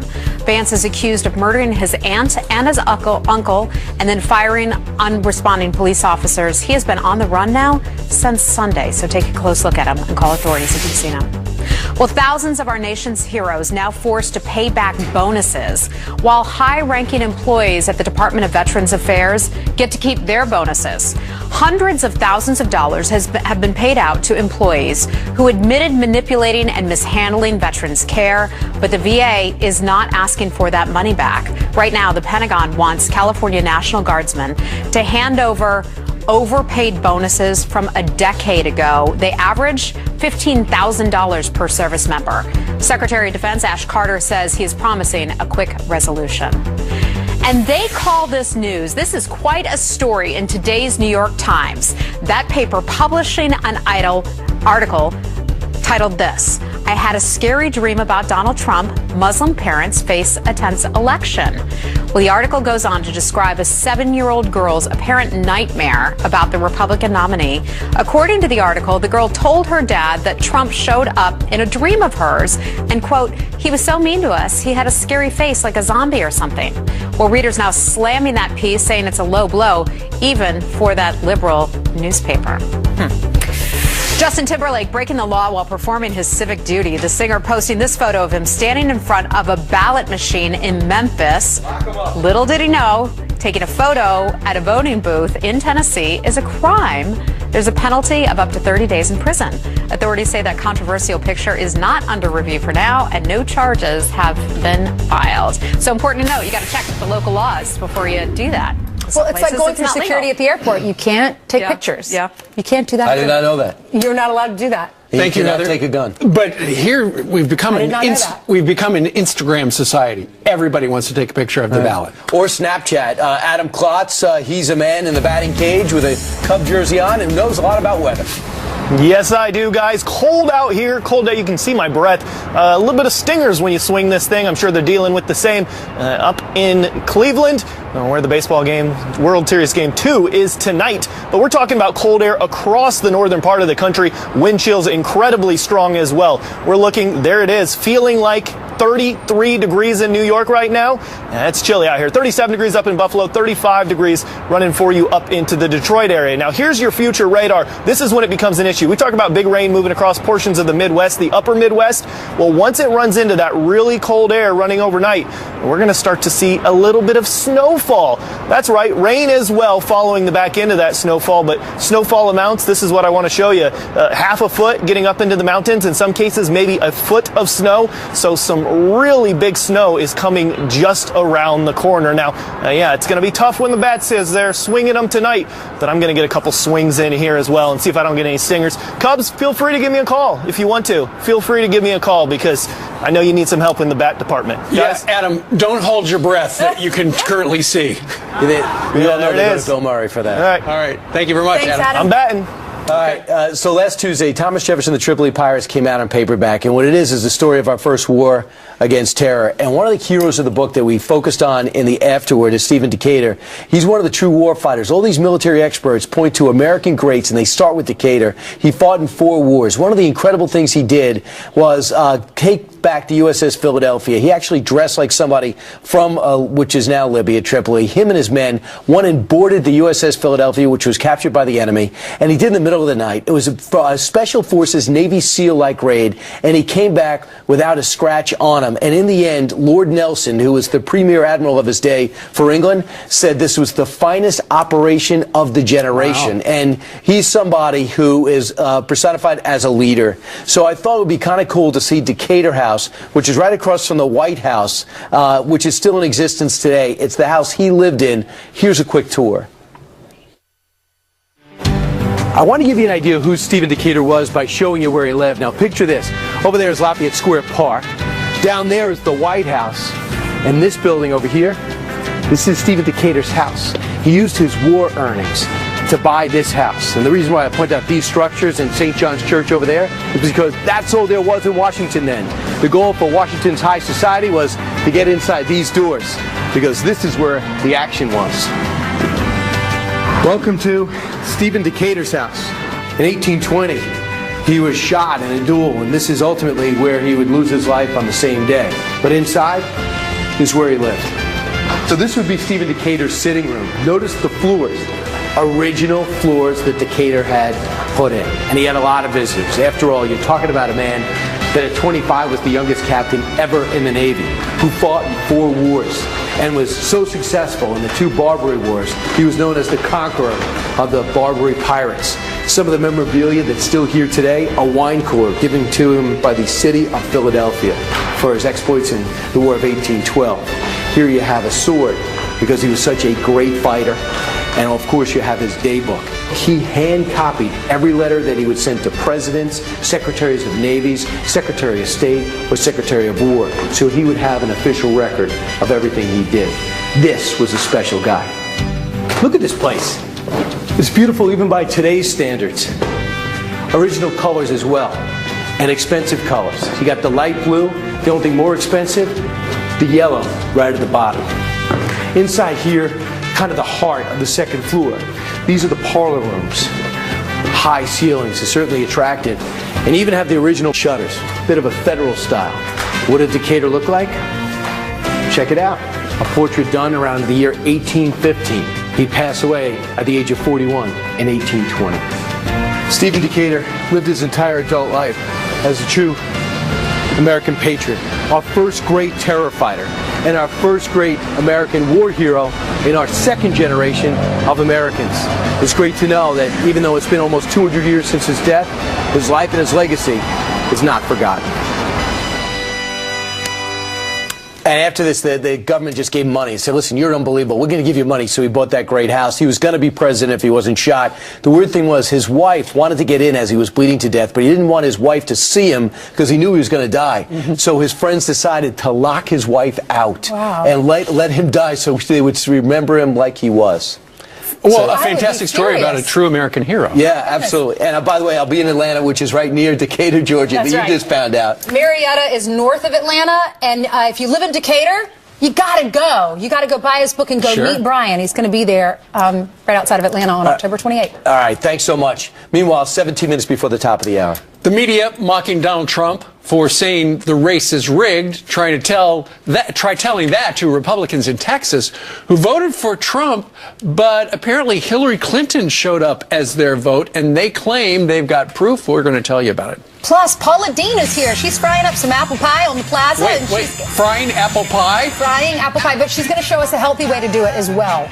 It's awesome. You got to stay tuned for that. Whatever tastes good. Well, 13 days to go, and Republicans mock Donald Trump for his race rigging allegations. Some do, but now 13 days until Election Day, there could be proof. That's right, Steve, because voters down in the great state of Texas, they're outraged. They say that they're Trump. Worse in the books. Garrett Tenney is live from Washington, D.C. with shocking details. Hey, Garrett. Hey, good morning, Brian, Steve, and Ainsley. You know, early voting just began in Texas on Monday, and already there are reports of votes being changed at the ballot box. Several of these accounts from voters posted online have now gone viral, including this one from Shandy Clark. She writes, I had a family member that voted this morning, and she voted straight Republican. She checked before she submitted, and the vote had changed to Clinton. She reported it and made sure her vote was changed back. They commented that it had been happening. Elections officials in several counties around Dallas say they have received a number of similar complaints. So far, though, their investigations suggest the vote changes were the result of user error and not related to software glitches or any widespread fraud. Yesterday, the Republican Party chairman in Tarrant County, where several of these reports have come from, said local party officials also don't believe there is fraud within the machines and that they've seen similar reports during previous elections. This election, though, voter fraud is on the minds of a lot of voters, and it's an issue that Donald Trump continues to hammer on at his campaign rallies. That concern is highlighted in a new petition on whitehouse.gov to remove thousands of voting machines in 16 states. This is after reports came out that the owner of the company that sold the machines has connections to billionaire Democrat George Soros. Business Insider has since reported that none of those specific voting machines are being used in this election, but that hasn't stopped this petition from garnering more than 80,000 signatures already. Brian, Steve Ainsley. All right, Garrett, thank you very much. I'm starting with these machines now. I kind of miss the hanging, dimpled, pregnant Chads. We were down that road. Well, what's alarming? I always liked the levers. The levers to me were perfect. You hit the levers. You had them last week in Vegas, baby. Oh no, that's a different one. Here's the thing, though. We know of a few people who have come out and they said that they noticed it on the screen. What about the people that did the straight ticket that didn't notice? Yeah. So just beware, be careful.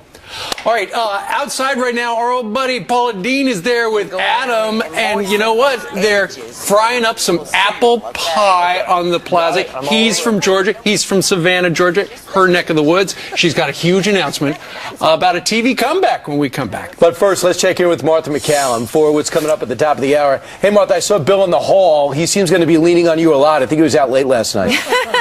What else is new, right? Yeah. Good morning, you guys. Well, we will see in a few minutes. In the meantime, tensions building as this race is getting pretty close now. Trump asking Republicans to come home. We will show you how the things in this race stand today with new poll numbers. And a shocking email exchange follows the president's claim that he found out about Hillary's private server, quote, when everyone else did. But is that true? We will take you through this step by step. Why did the FBI never ask the president about his communication with the Secretary of State? And Obamacare premium hikes land on doorsteps across the nation, and it is not going over well. Is this the real October surprise this election? We will see you, Bill and I, at the top of the hour. Bill and me, thank you. Don't send me the tweet. Bill and me, tonight at the top of the hour. Today. Good morning. Oh. It's another one that I can't talk about. It wouldn't be autumn without some apples, right, Adam? Are you calling this autumn? It feels like winter. Yeah, it's feeling like winter, but just in time for fall. Celebrity chef and friend of the show, Paula Dean, stopped by.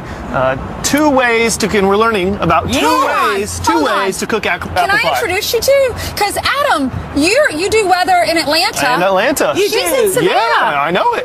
We got my peeps up here in New York. Yes. We love And these you and I are freezing up here. Folk, right? I know. They can't handle the cold. No, we're sissies. All right, congratulations on your new show. We're going to talk about that. Thank you. First, I'm let's so talk excited. about fried apple pie. These are some of the products, a couple of the products that I have on Evine, y'all, and they have been such a huge hit. This is my air fryer. This is awesome. my induction burner. This is great for college dorms, RVs. If you're wanting to cook outside on your patio, you got electricity, take that out there. It's wonderful. Okay, wonderful. But my youngest son, Bobby, eats so clean and so healthy. And I was telling him, I said, Bobby, now my new air fryer is going to change your life. That's what I want to know. This is what I want to know about. He looked at me like, right, Mama. I gave it to him, and he said, Mama, I cook in it every night. It is life-changing. Because this fryer, it does. You're not putting the product down into the oil, right? There is no grease in there. It's all cooked by hot air. So we're going to put one in there now. Adam actually started this one. And I've done great so far, You've right? done great. Now, you can just cook your apples down in a little water and sugar and cinnamon. All right, That's now, great. Adam, where take your Where can we fork. buy this air fryer? On Evine. Okay, on Evine. They're On about Evine. $99. All right, just take Now, this- Paula, Yes. congratulations on your new show. Tell us about it. What's it called, and where can we watch it? Y'all, I am so excited. Evine television network they're really doing something groundbreaking, and they chose me to do That's wonderful. to be with Congratulations. them. You can catch it Yes, on Evine. It's called Sweet Home Savannah. And every week we're going to talk I'm about gonna it be coming doing. up. We got to take a little break. we're going to cook this. Okay, we'll be right back, guys. Okay, More I'm Fox going to and be Friends there every next. week on TC y'all.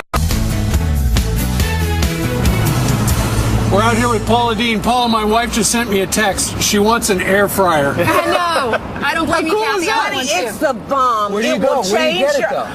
Well, hey, Brian. Hey, Paul, where do you get it? Evine. Come on. Evine. Okay. Evine Network. Clearly, we're not watching our last I segment. wanted to reinforce it. It is Wednesday, October 26th. Hot on the trail. Donald Trump and Hillary Clinton barnstormed the battleground states as Obamacare takes center stage in the race for the White House. We're going to repeal it, and we're going to replace it, and we're going to get you great, great health care at a fraction of the cost. We are live in Washington with new plans and promises from the candidates 13 days before the election. And damage control, new proof this morning that President Obama knew all along about Hillary Clinton's secret email address, despite having said this.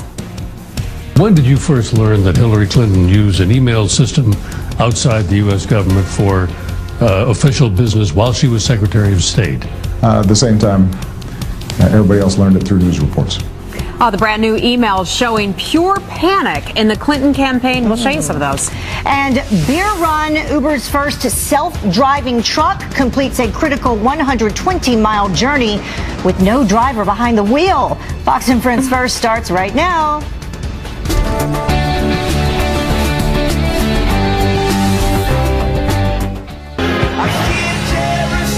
Though. Yeah, we begin with a race for the White House, roaring crowds greeting the nominees in the critical battleground state of Florida. And as Donald Trump starts vetting possible cabinet members, Hillary Clinton picks up a star-powered endorsement.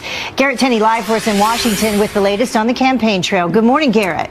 Good morning, Heather. And Heather, that's right. On the eve of her 69th birthday, Hillary Clinton got an early present with a visit to an Adele concert in Miami. And during the concert, the award-winning artist reportedly told the crowd, despite being British, the U.S. election affects her as well, and she is 100% behind Hillary Clinton. Earlier in the day, at a rally in Coconut Creek, Florida, Clinton told a crowd of supporters that democracy as we know it is at risk if Donald Trump is elected. After spending his entire campaign attacking one group of Americans after another, immigrants, African Americans, Latinos, women, POWs, Muslims, people with disabilities, now his final target is democracy itself. With less than 2 weeks to go till Election Day, both candidates are personally done with fundraisers so they can focus on the campaign trail. For Donald Trump, that also extends to his transition team, where he's reportedly scaled back some of the vetting efforts for his cabinet. And in Tallahassee yesterday, Trump continued to build on his contract with America and lay out his vision for the country. This election has so many things going. Number one, lower taxes, less regulation, and we get rid of Obamacare. We will be a rich nation again. But to be a rich country, we must also be a safe country. That's why my contract includes major investments in federal law enforcement efforts. And despite that endorsement from Adele, Hillary Clinton is getting some heat and having her fanhood questioned for being out of town while her hometown Chicago Cubs took the field for their historic Game 1 of the World Series. Heather and Heather. Yeah, we're going to talk a little bit more baseball a little later on. Thank you so much, Garrett. But let's talk about Obamacare first. Front and center on the campaign trail, both candidates quick to offer up promises to fix the health care law. That's about to see premiums spike nearly 25% next year. In some states like Arizona, there could be 116% hikes, and many people could lose coverage altogether. The news giving Donald Trump fresh ammunition. The GOP nominee telling a massive Florida crowd his first priority, if elected, will be to repeal and replace Obamacare. My first day in office, I'm going to ask Congress to put a bill on my desk getting rid of this disastrous law and replacing it with reforms that expand choice, freedom, affordability. You're going to have such great health care at a tiny fraction of the cost. Hillary Clinton says repealing the law would be counterproductive, instead promising to lower copays, premiums, and deductibles. So let's keep talking about the skyrocketing Obamacare premiums. How do you think it will impact the presidential race? Log on to Fox and Friends First Facebook page right after the show to weigh in. Hashtag keep talking. Right, a lot to talk about. The proof is in the emails. President Obama accused of lying about his knowledge of Hillary Clinton's private email address and and server. Kelly Wright is here live with a brand new look at some of these emails sending the Clinton campaign and the White House into major damage control. Kelly, what did these emails say? Yeah, you're right about that damage control. Clinton campaign chairman John Podesta said Hillary Clinton's email scandal is a hot mess. And now that hot mess, the White House is trying to distance itself from that mess. Emails among Hillary Clinton's top advisors revealed their concern not only on damage control for Clinton's email scandal, but also concerned that President Obama may not have told the whole truth about his knowledge of Clinton's emails. When did you first learn that Hillary Clinton used an email system outside the U.S. government for official business while she was Secretary of State? At the same time, everybody else learned it through news reports. Well, Cheryl Mills, who was Clinton's chief of staff at the State Department at the time, knew President Obama had exchanged emails with Clinton on that server saying, we need to clean this up. He has emails from her. They do not say state.gov. 2 days later, White House Press Secretary Josh Earnest publicly clarified the statements made by the president, saying that the president was not aware that Clinton's emails came from her personal email server and that she was using that server for all of her business. In another set of emails, the Clinton campaign also expressed some panic over the potential of Vice President Joe Biden getting into the race. In one email, John Podesta refers to the passing of Biden's son, Beau, saying this, I think that would be a little crazy and sad, but you never know. I like him and grieve for him and hope he doesn't do it, meaning getting into the campaign for his own sake. Coming up next half hour, we'll focus on emails that mention that Clinton was not perfect in her head. Well, what does that mean? Does it refer to her health? We'll talk about it. All right, Kelly Wright, thank you so much. A lot to go over there, certainly. Yeah. Thank you, Kelly. Well, we have some other headlines beyond politics to talk about. Some chilling new details for you in the manhunt for a killer who opened fire on police with an AK-47. Investigators in Oklahoma now saying that Michael Vance has a hit list. Tips now pouring in, but police say that none have proven to be credible. Vance is accused of murdering his aunt and uncle and opening fire on responding officers. Officer Jim Hampton, who took a bullet during the gun battle, explains how he tried to save the other officers, saying, I knew I had to get Vance's attention towards me to get the officers out of the way, so I started shooting at him.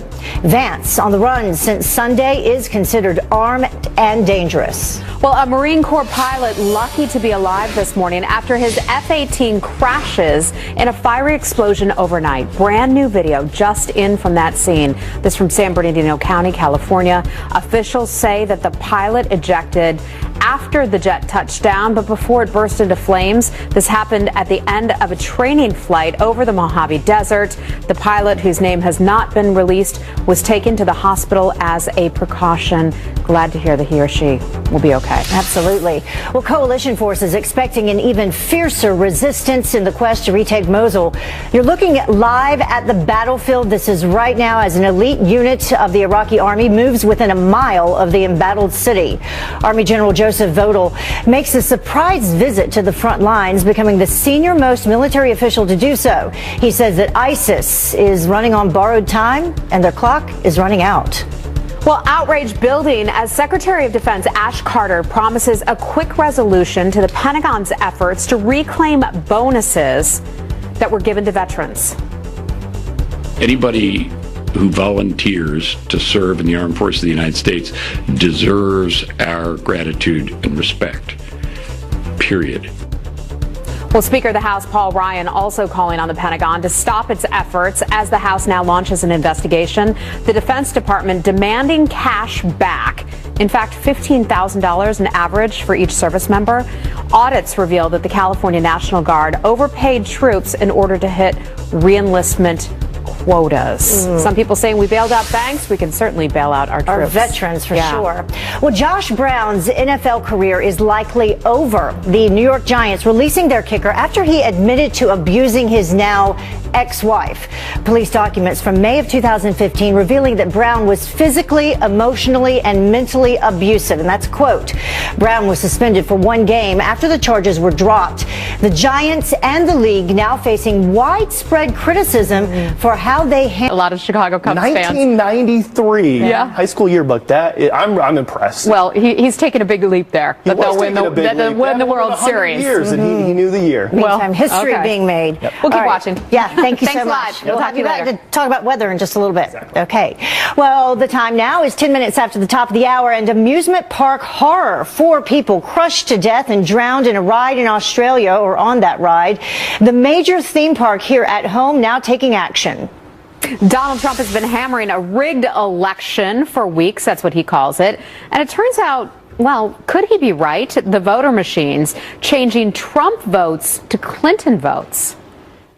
My goal has always been to make a difference in the biggest way possible, to be able to change as many lives as possible. Outside the U.S. government for official business while she was Secretary of State. At the same time, everybody else learned it through news reports. Saying he knew about the email address, not the server. The Clinton camp and the White House now doing some damage control. Wow. And never lose your luggage again. The airline that's now offering an app to track your bags on a map. And it rhymes too. Fox and Friends First continues right now.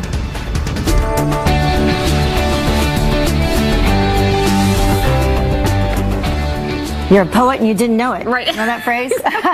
Good morning, everyone. You are watching Fox and Friends First. I'm Heather Childers. And I'm Heather Nauert. It is now 5:30. Thanks for sticking around with us. And we are back for the race for the White House. Roaring crowds greeting the nominees in the critical battleground state of Florida. And as Donald Trump starts vetting possible cabinet members, Hillary Clinton picks up a star-powered endorsement. Garrett Tinney live in Washington for us with the latest on the campaign trail. Good morning, Garrett. Garrett. Heather and Heather, good morning to y'all. You know, the Clinton campaign has been very busy touting its lead in the polls in Florida. Yesterday in Tallahassee, though, Donald Trump vowed and said he has no doubts that he will win the Sunshine State. Florida is a number of swing states where the polls are still close despite Trump losing some support over the last month. And historically, the polls do tighten in the last few weeks of an election. That's why Trump is going all in these last 2 weeks. No more fundraisers, less time spent on vetting candidates for his cabinet, and more rallies in the swing states. Yesterday in Tallahassee, Trump continued to lay out his vision for America, but he also responded to Vice President Joe Biden for his recent comments, suggesting he wanted to try and beat Trump up. Did you see where Biden wants to take me to the back of the barn? Me. He wants it. I'd love that. I'd love that. Mr. Tough Guy. You know when he's Mr. Tough Guy? When he's standing behind a microphone by himself. That's when he's... He wants to bring me to the back of the barn. Oh. At her own rally in Florida, Hillary Clinton warned her supporters of what America would look like if Donald Trump were elected president. And she argued that his talk of a rigged election is a threat to our democracy. He refused to say that he would respect the outcome of this election. In America, we don't say we're going to keep you in suspense about whether we will respect the outcome of an election. We have free and fair elections and the peaceful transfer of power. And last night, on the eve of her 69th birthday, Hillary Clinton also got an early present in Miami, where she attended an Adele concert and received an endorsement from the award-winning artist, who said she can't vote, but she's 100% behind Clinton. Heather and Heather? Not sure if that'll sway anyone's vote there, but there you have it. A fun night for Hillary. All right, Garrett Tinney, thanks. Well, the proof, meantime, they say, is in the emails. President Obama accused of lying about his knowledge of Hillary Clinton's private email server.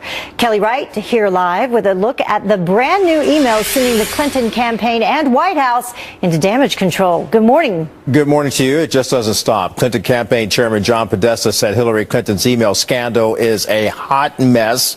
And now the White House is trying to distance itself from that hot mess.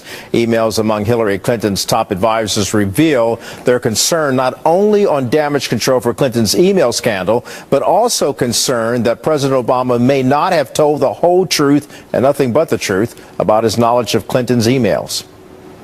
When did you first learn that Hillary Clinton used an email system outside the U.S. government for official business while she was Secretary of State? At the same time, everybody else learned it through news reports. And so Cheryl Mills, who was Clinton's chief of staff at the State Department at the time, knew President Obama had exchanged emails with Clinton on that server saying, we need to clean this up. He has emails from her. They do not say state.gov.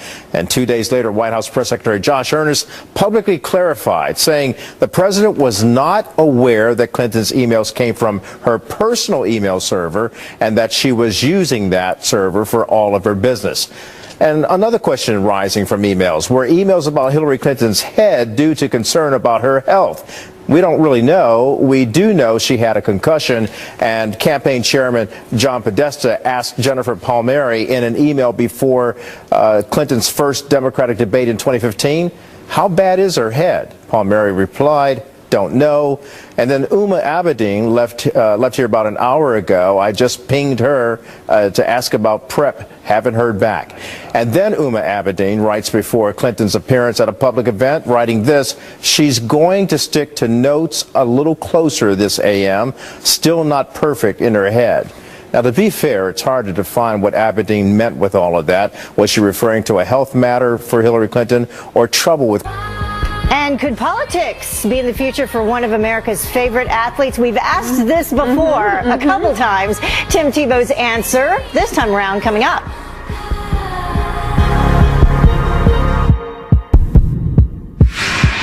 I said no one has to know what we do. His hands are in my hair, his clothes are in my room, and his voice is a familiar. Welcome back to Fox and Friends. First, Tampa's Busch Gardens closing its popular River Rapids ride following a deadly accident on a similar attraction at Australia's largest theme park. 4 adult riders crushed to death and drowned when the water ride malfunctioned, throwing them from the raft that they were in. Now, the ride is shut down until investigators determine what went wrong in Australia. The Florida park has not had a problem with the ride in the 30 years that it's been open. The largest passenger plane in the world forced to make an emergency landing when the entire flight crew suddenly gets sick. It's a British Airways flight, and it was traveling from San Francisco to London, forced to touch down in Vancouver. The pilot reporting toxic fumes in that cabin. All 25 members of that crew had to be rushed to the hospital, some reportedly passing out, but the reason why remains a mystery. The 400 passengers on board, no one got sick. We'll have to follow that story and bring you the latest on that. Certainly concerning. But meantime, a massive settlement reached between Volkswagen and hundreds of thousands of car owners. Yes, Cheryl Casoni from our sister network Fox Business is here now with how drivers can cash in, although the attorneys are going to get a ton of that money, not necessarily the customers. I know the lawyers always really do cash in. You're right on that one. Yeah, this federal judge handing down the settlement yesterday to 475,000 owners of those Volkswagen diesel engines. Remember the rigged engines, if you will, and the emission testing story that we've done for so many times. Well, this is a $10 billion settlement. That's the cost of Volkswagen. But this $15 billion settlement in total is really going to be good, we hope, for drivers. Now, which cars are eligible for the settlement? If you own a Jetta made between 2009 and 2015, a Volkswagen Golf made between 2010 and 2015, a Beetle 2013 to 15, go to that website. You can see it there, vwcourtsettlement.com, to get more information. Now, what can you get? What can you expect to get from the automaker? Well, a buyback or a fix. Everyone's going to get somewhere between $5,100 to $10,000, depending on what vehicle you own. And then owners also could be getting $12,500 up to $44,000. All of it depends on the car that you have, the age of the car that you have. Well, we talked about phones yesterday, which, by the way, I did not trade mine in yet. But right now we're talking about something different with phones, and that's AT&T cashing in by invading our privacy? Yeah, there's another phone story. This one's not about exploding, but you might explode in anger when you hear about it. So back in 2013, it was first exposed that AT&T had a program called Hemisphere. Basically, the government pays them to access potential criminals. But folks say this is a violation of rights, civil rights. The government access to these telephone records includes locations, records some of the calls, and also,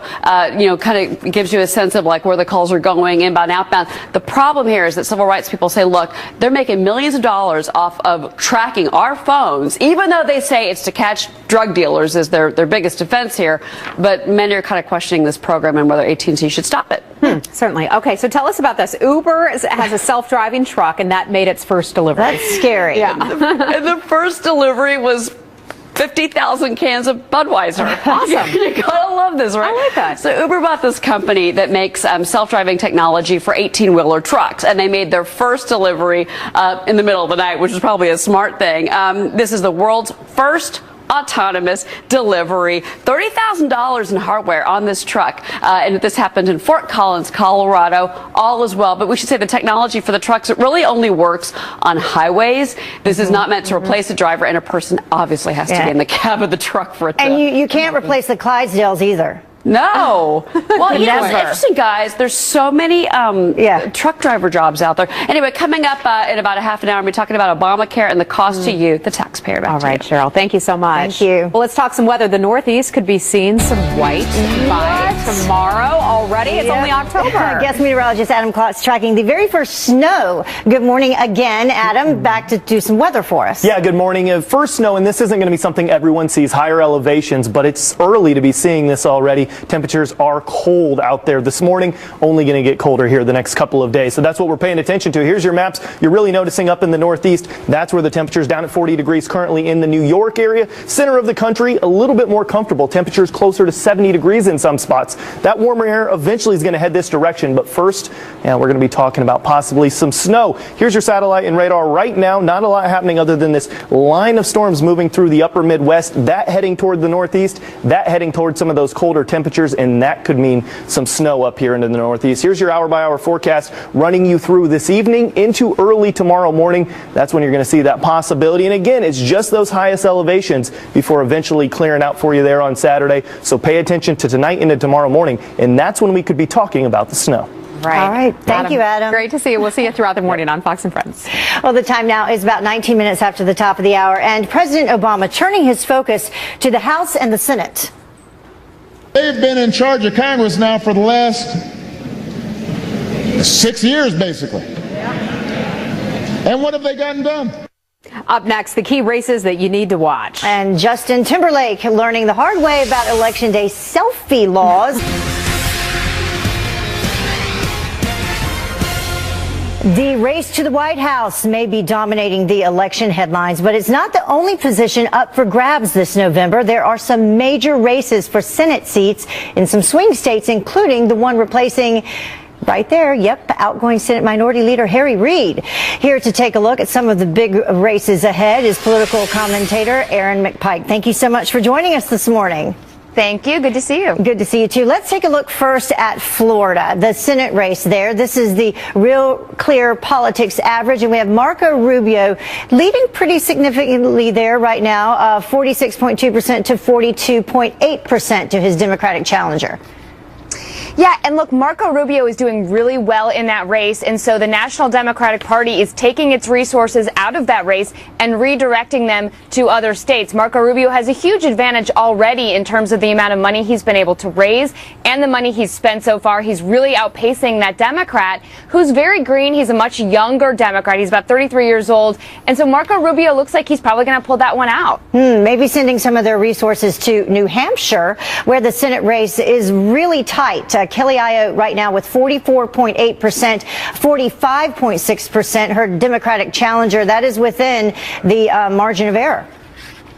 That's right, and this is a race that Democrats, until about a week ago, were certain that they were going to pick up from Republicans. But look, Kelly Ayotte, the Republican senator there, is very well liked by the National Republican Party, and they're starting to redirect many of those resources to her. It looks like that race is going to be really tight until the last few minutes of election night to see where it goes. But I think Kelly Ayotte could surprise and pull that one out and hold that seat for Republicans. Okay, so what about Pennsylvania? How does the Senate race look there? This, the average right now, Pat Toomey with 44.8%, but then 43% right behind him.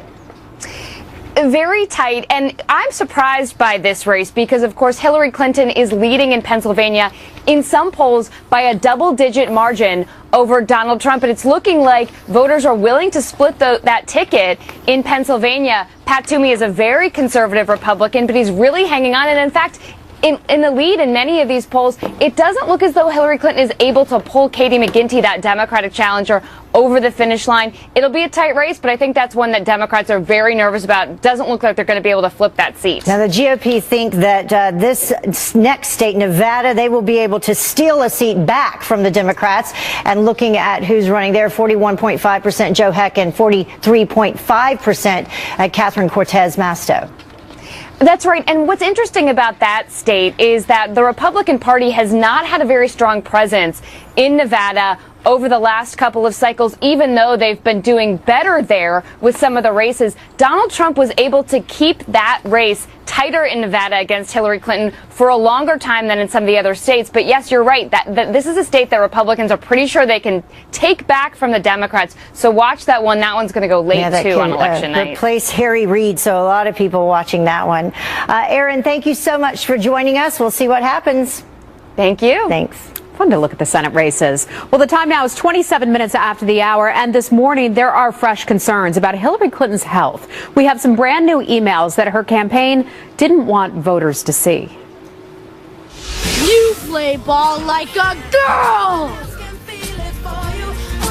Oh, yeah, and you better not say that if you go to college in California. The PC police are now calling foul on phrases like a girl and man up. What will this come to next? We'll talk about this. Really? We'll be right back. Tuesday, October the 26th, hot on the trail, Donald Trump barnstorming the battleground states. The Republican nominee predicting victory in must-win Florida as he now focuses on the issues and lays out his vision for America. And new proof that President Obama knew all along about Hillary's secret email address, despite saying this. When did you first learn that Hillary Clinton used an email system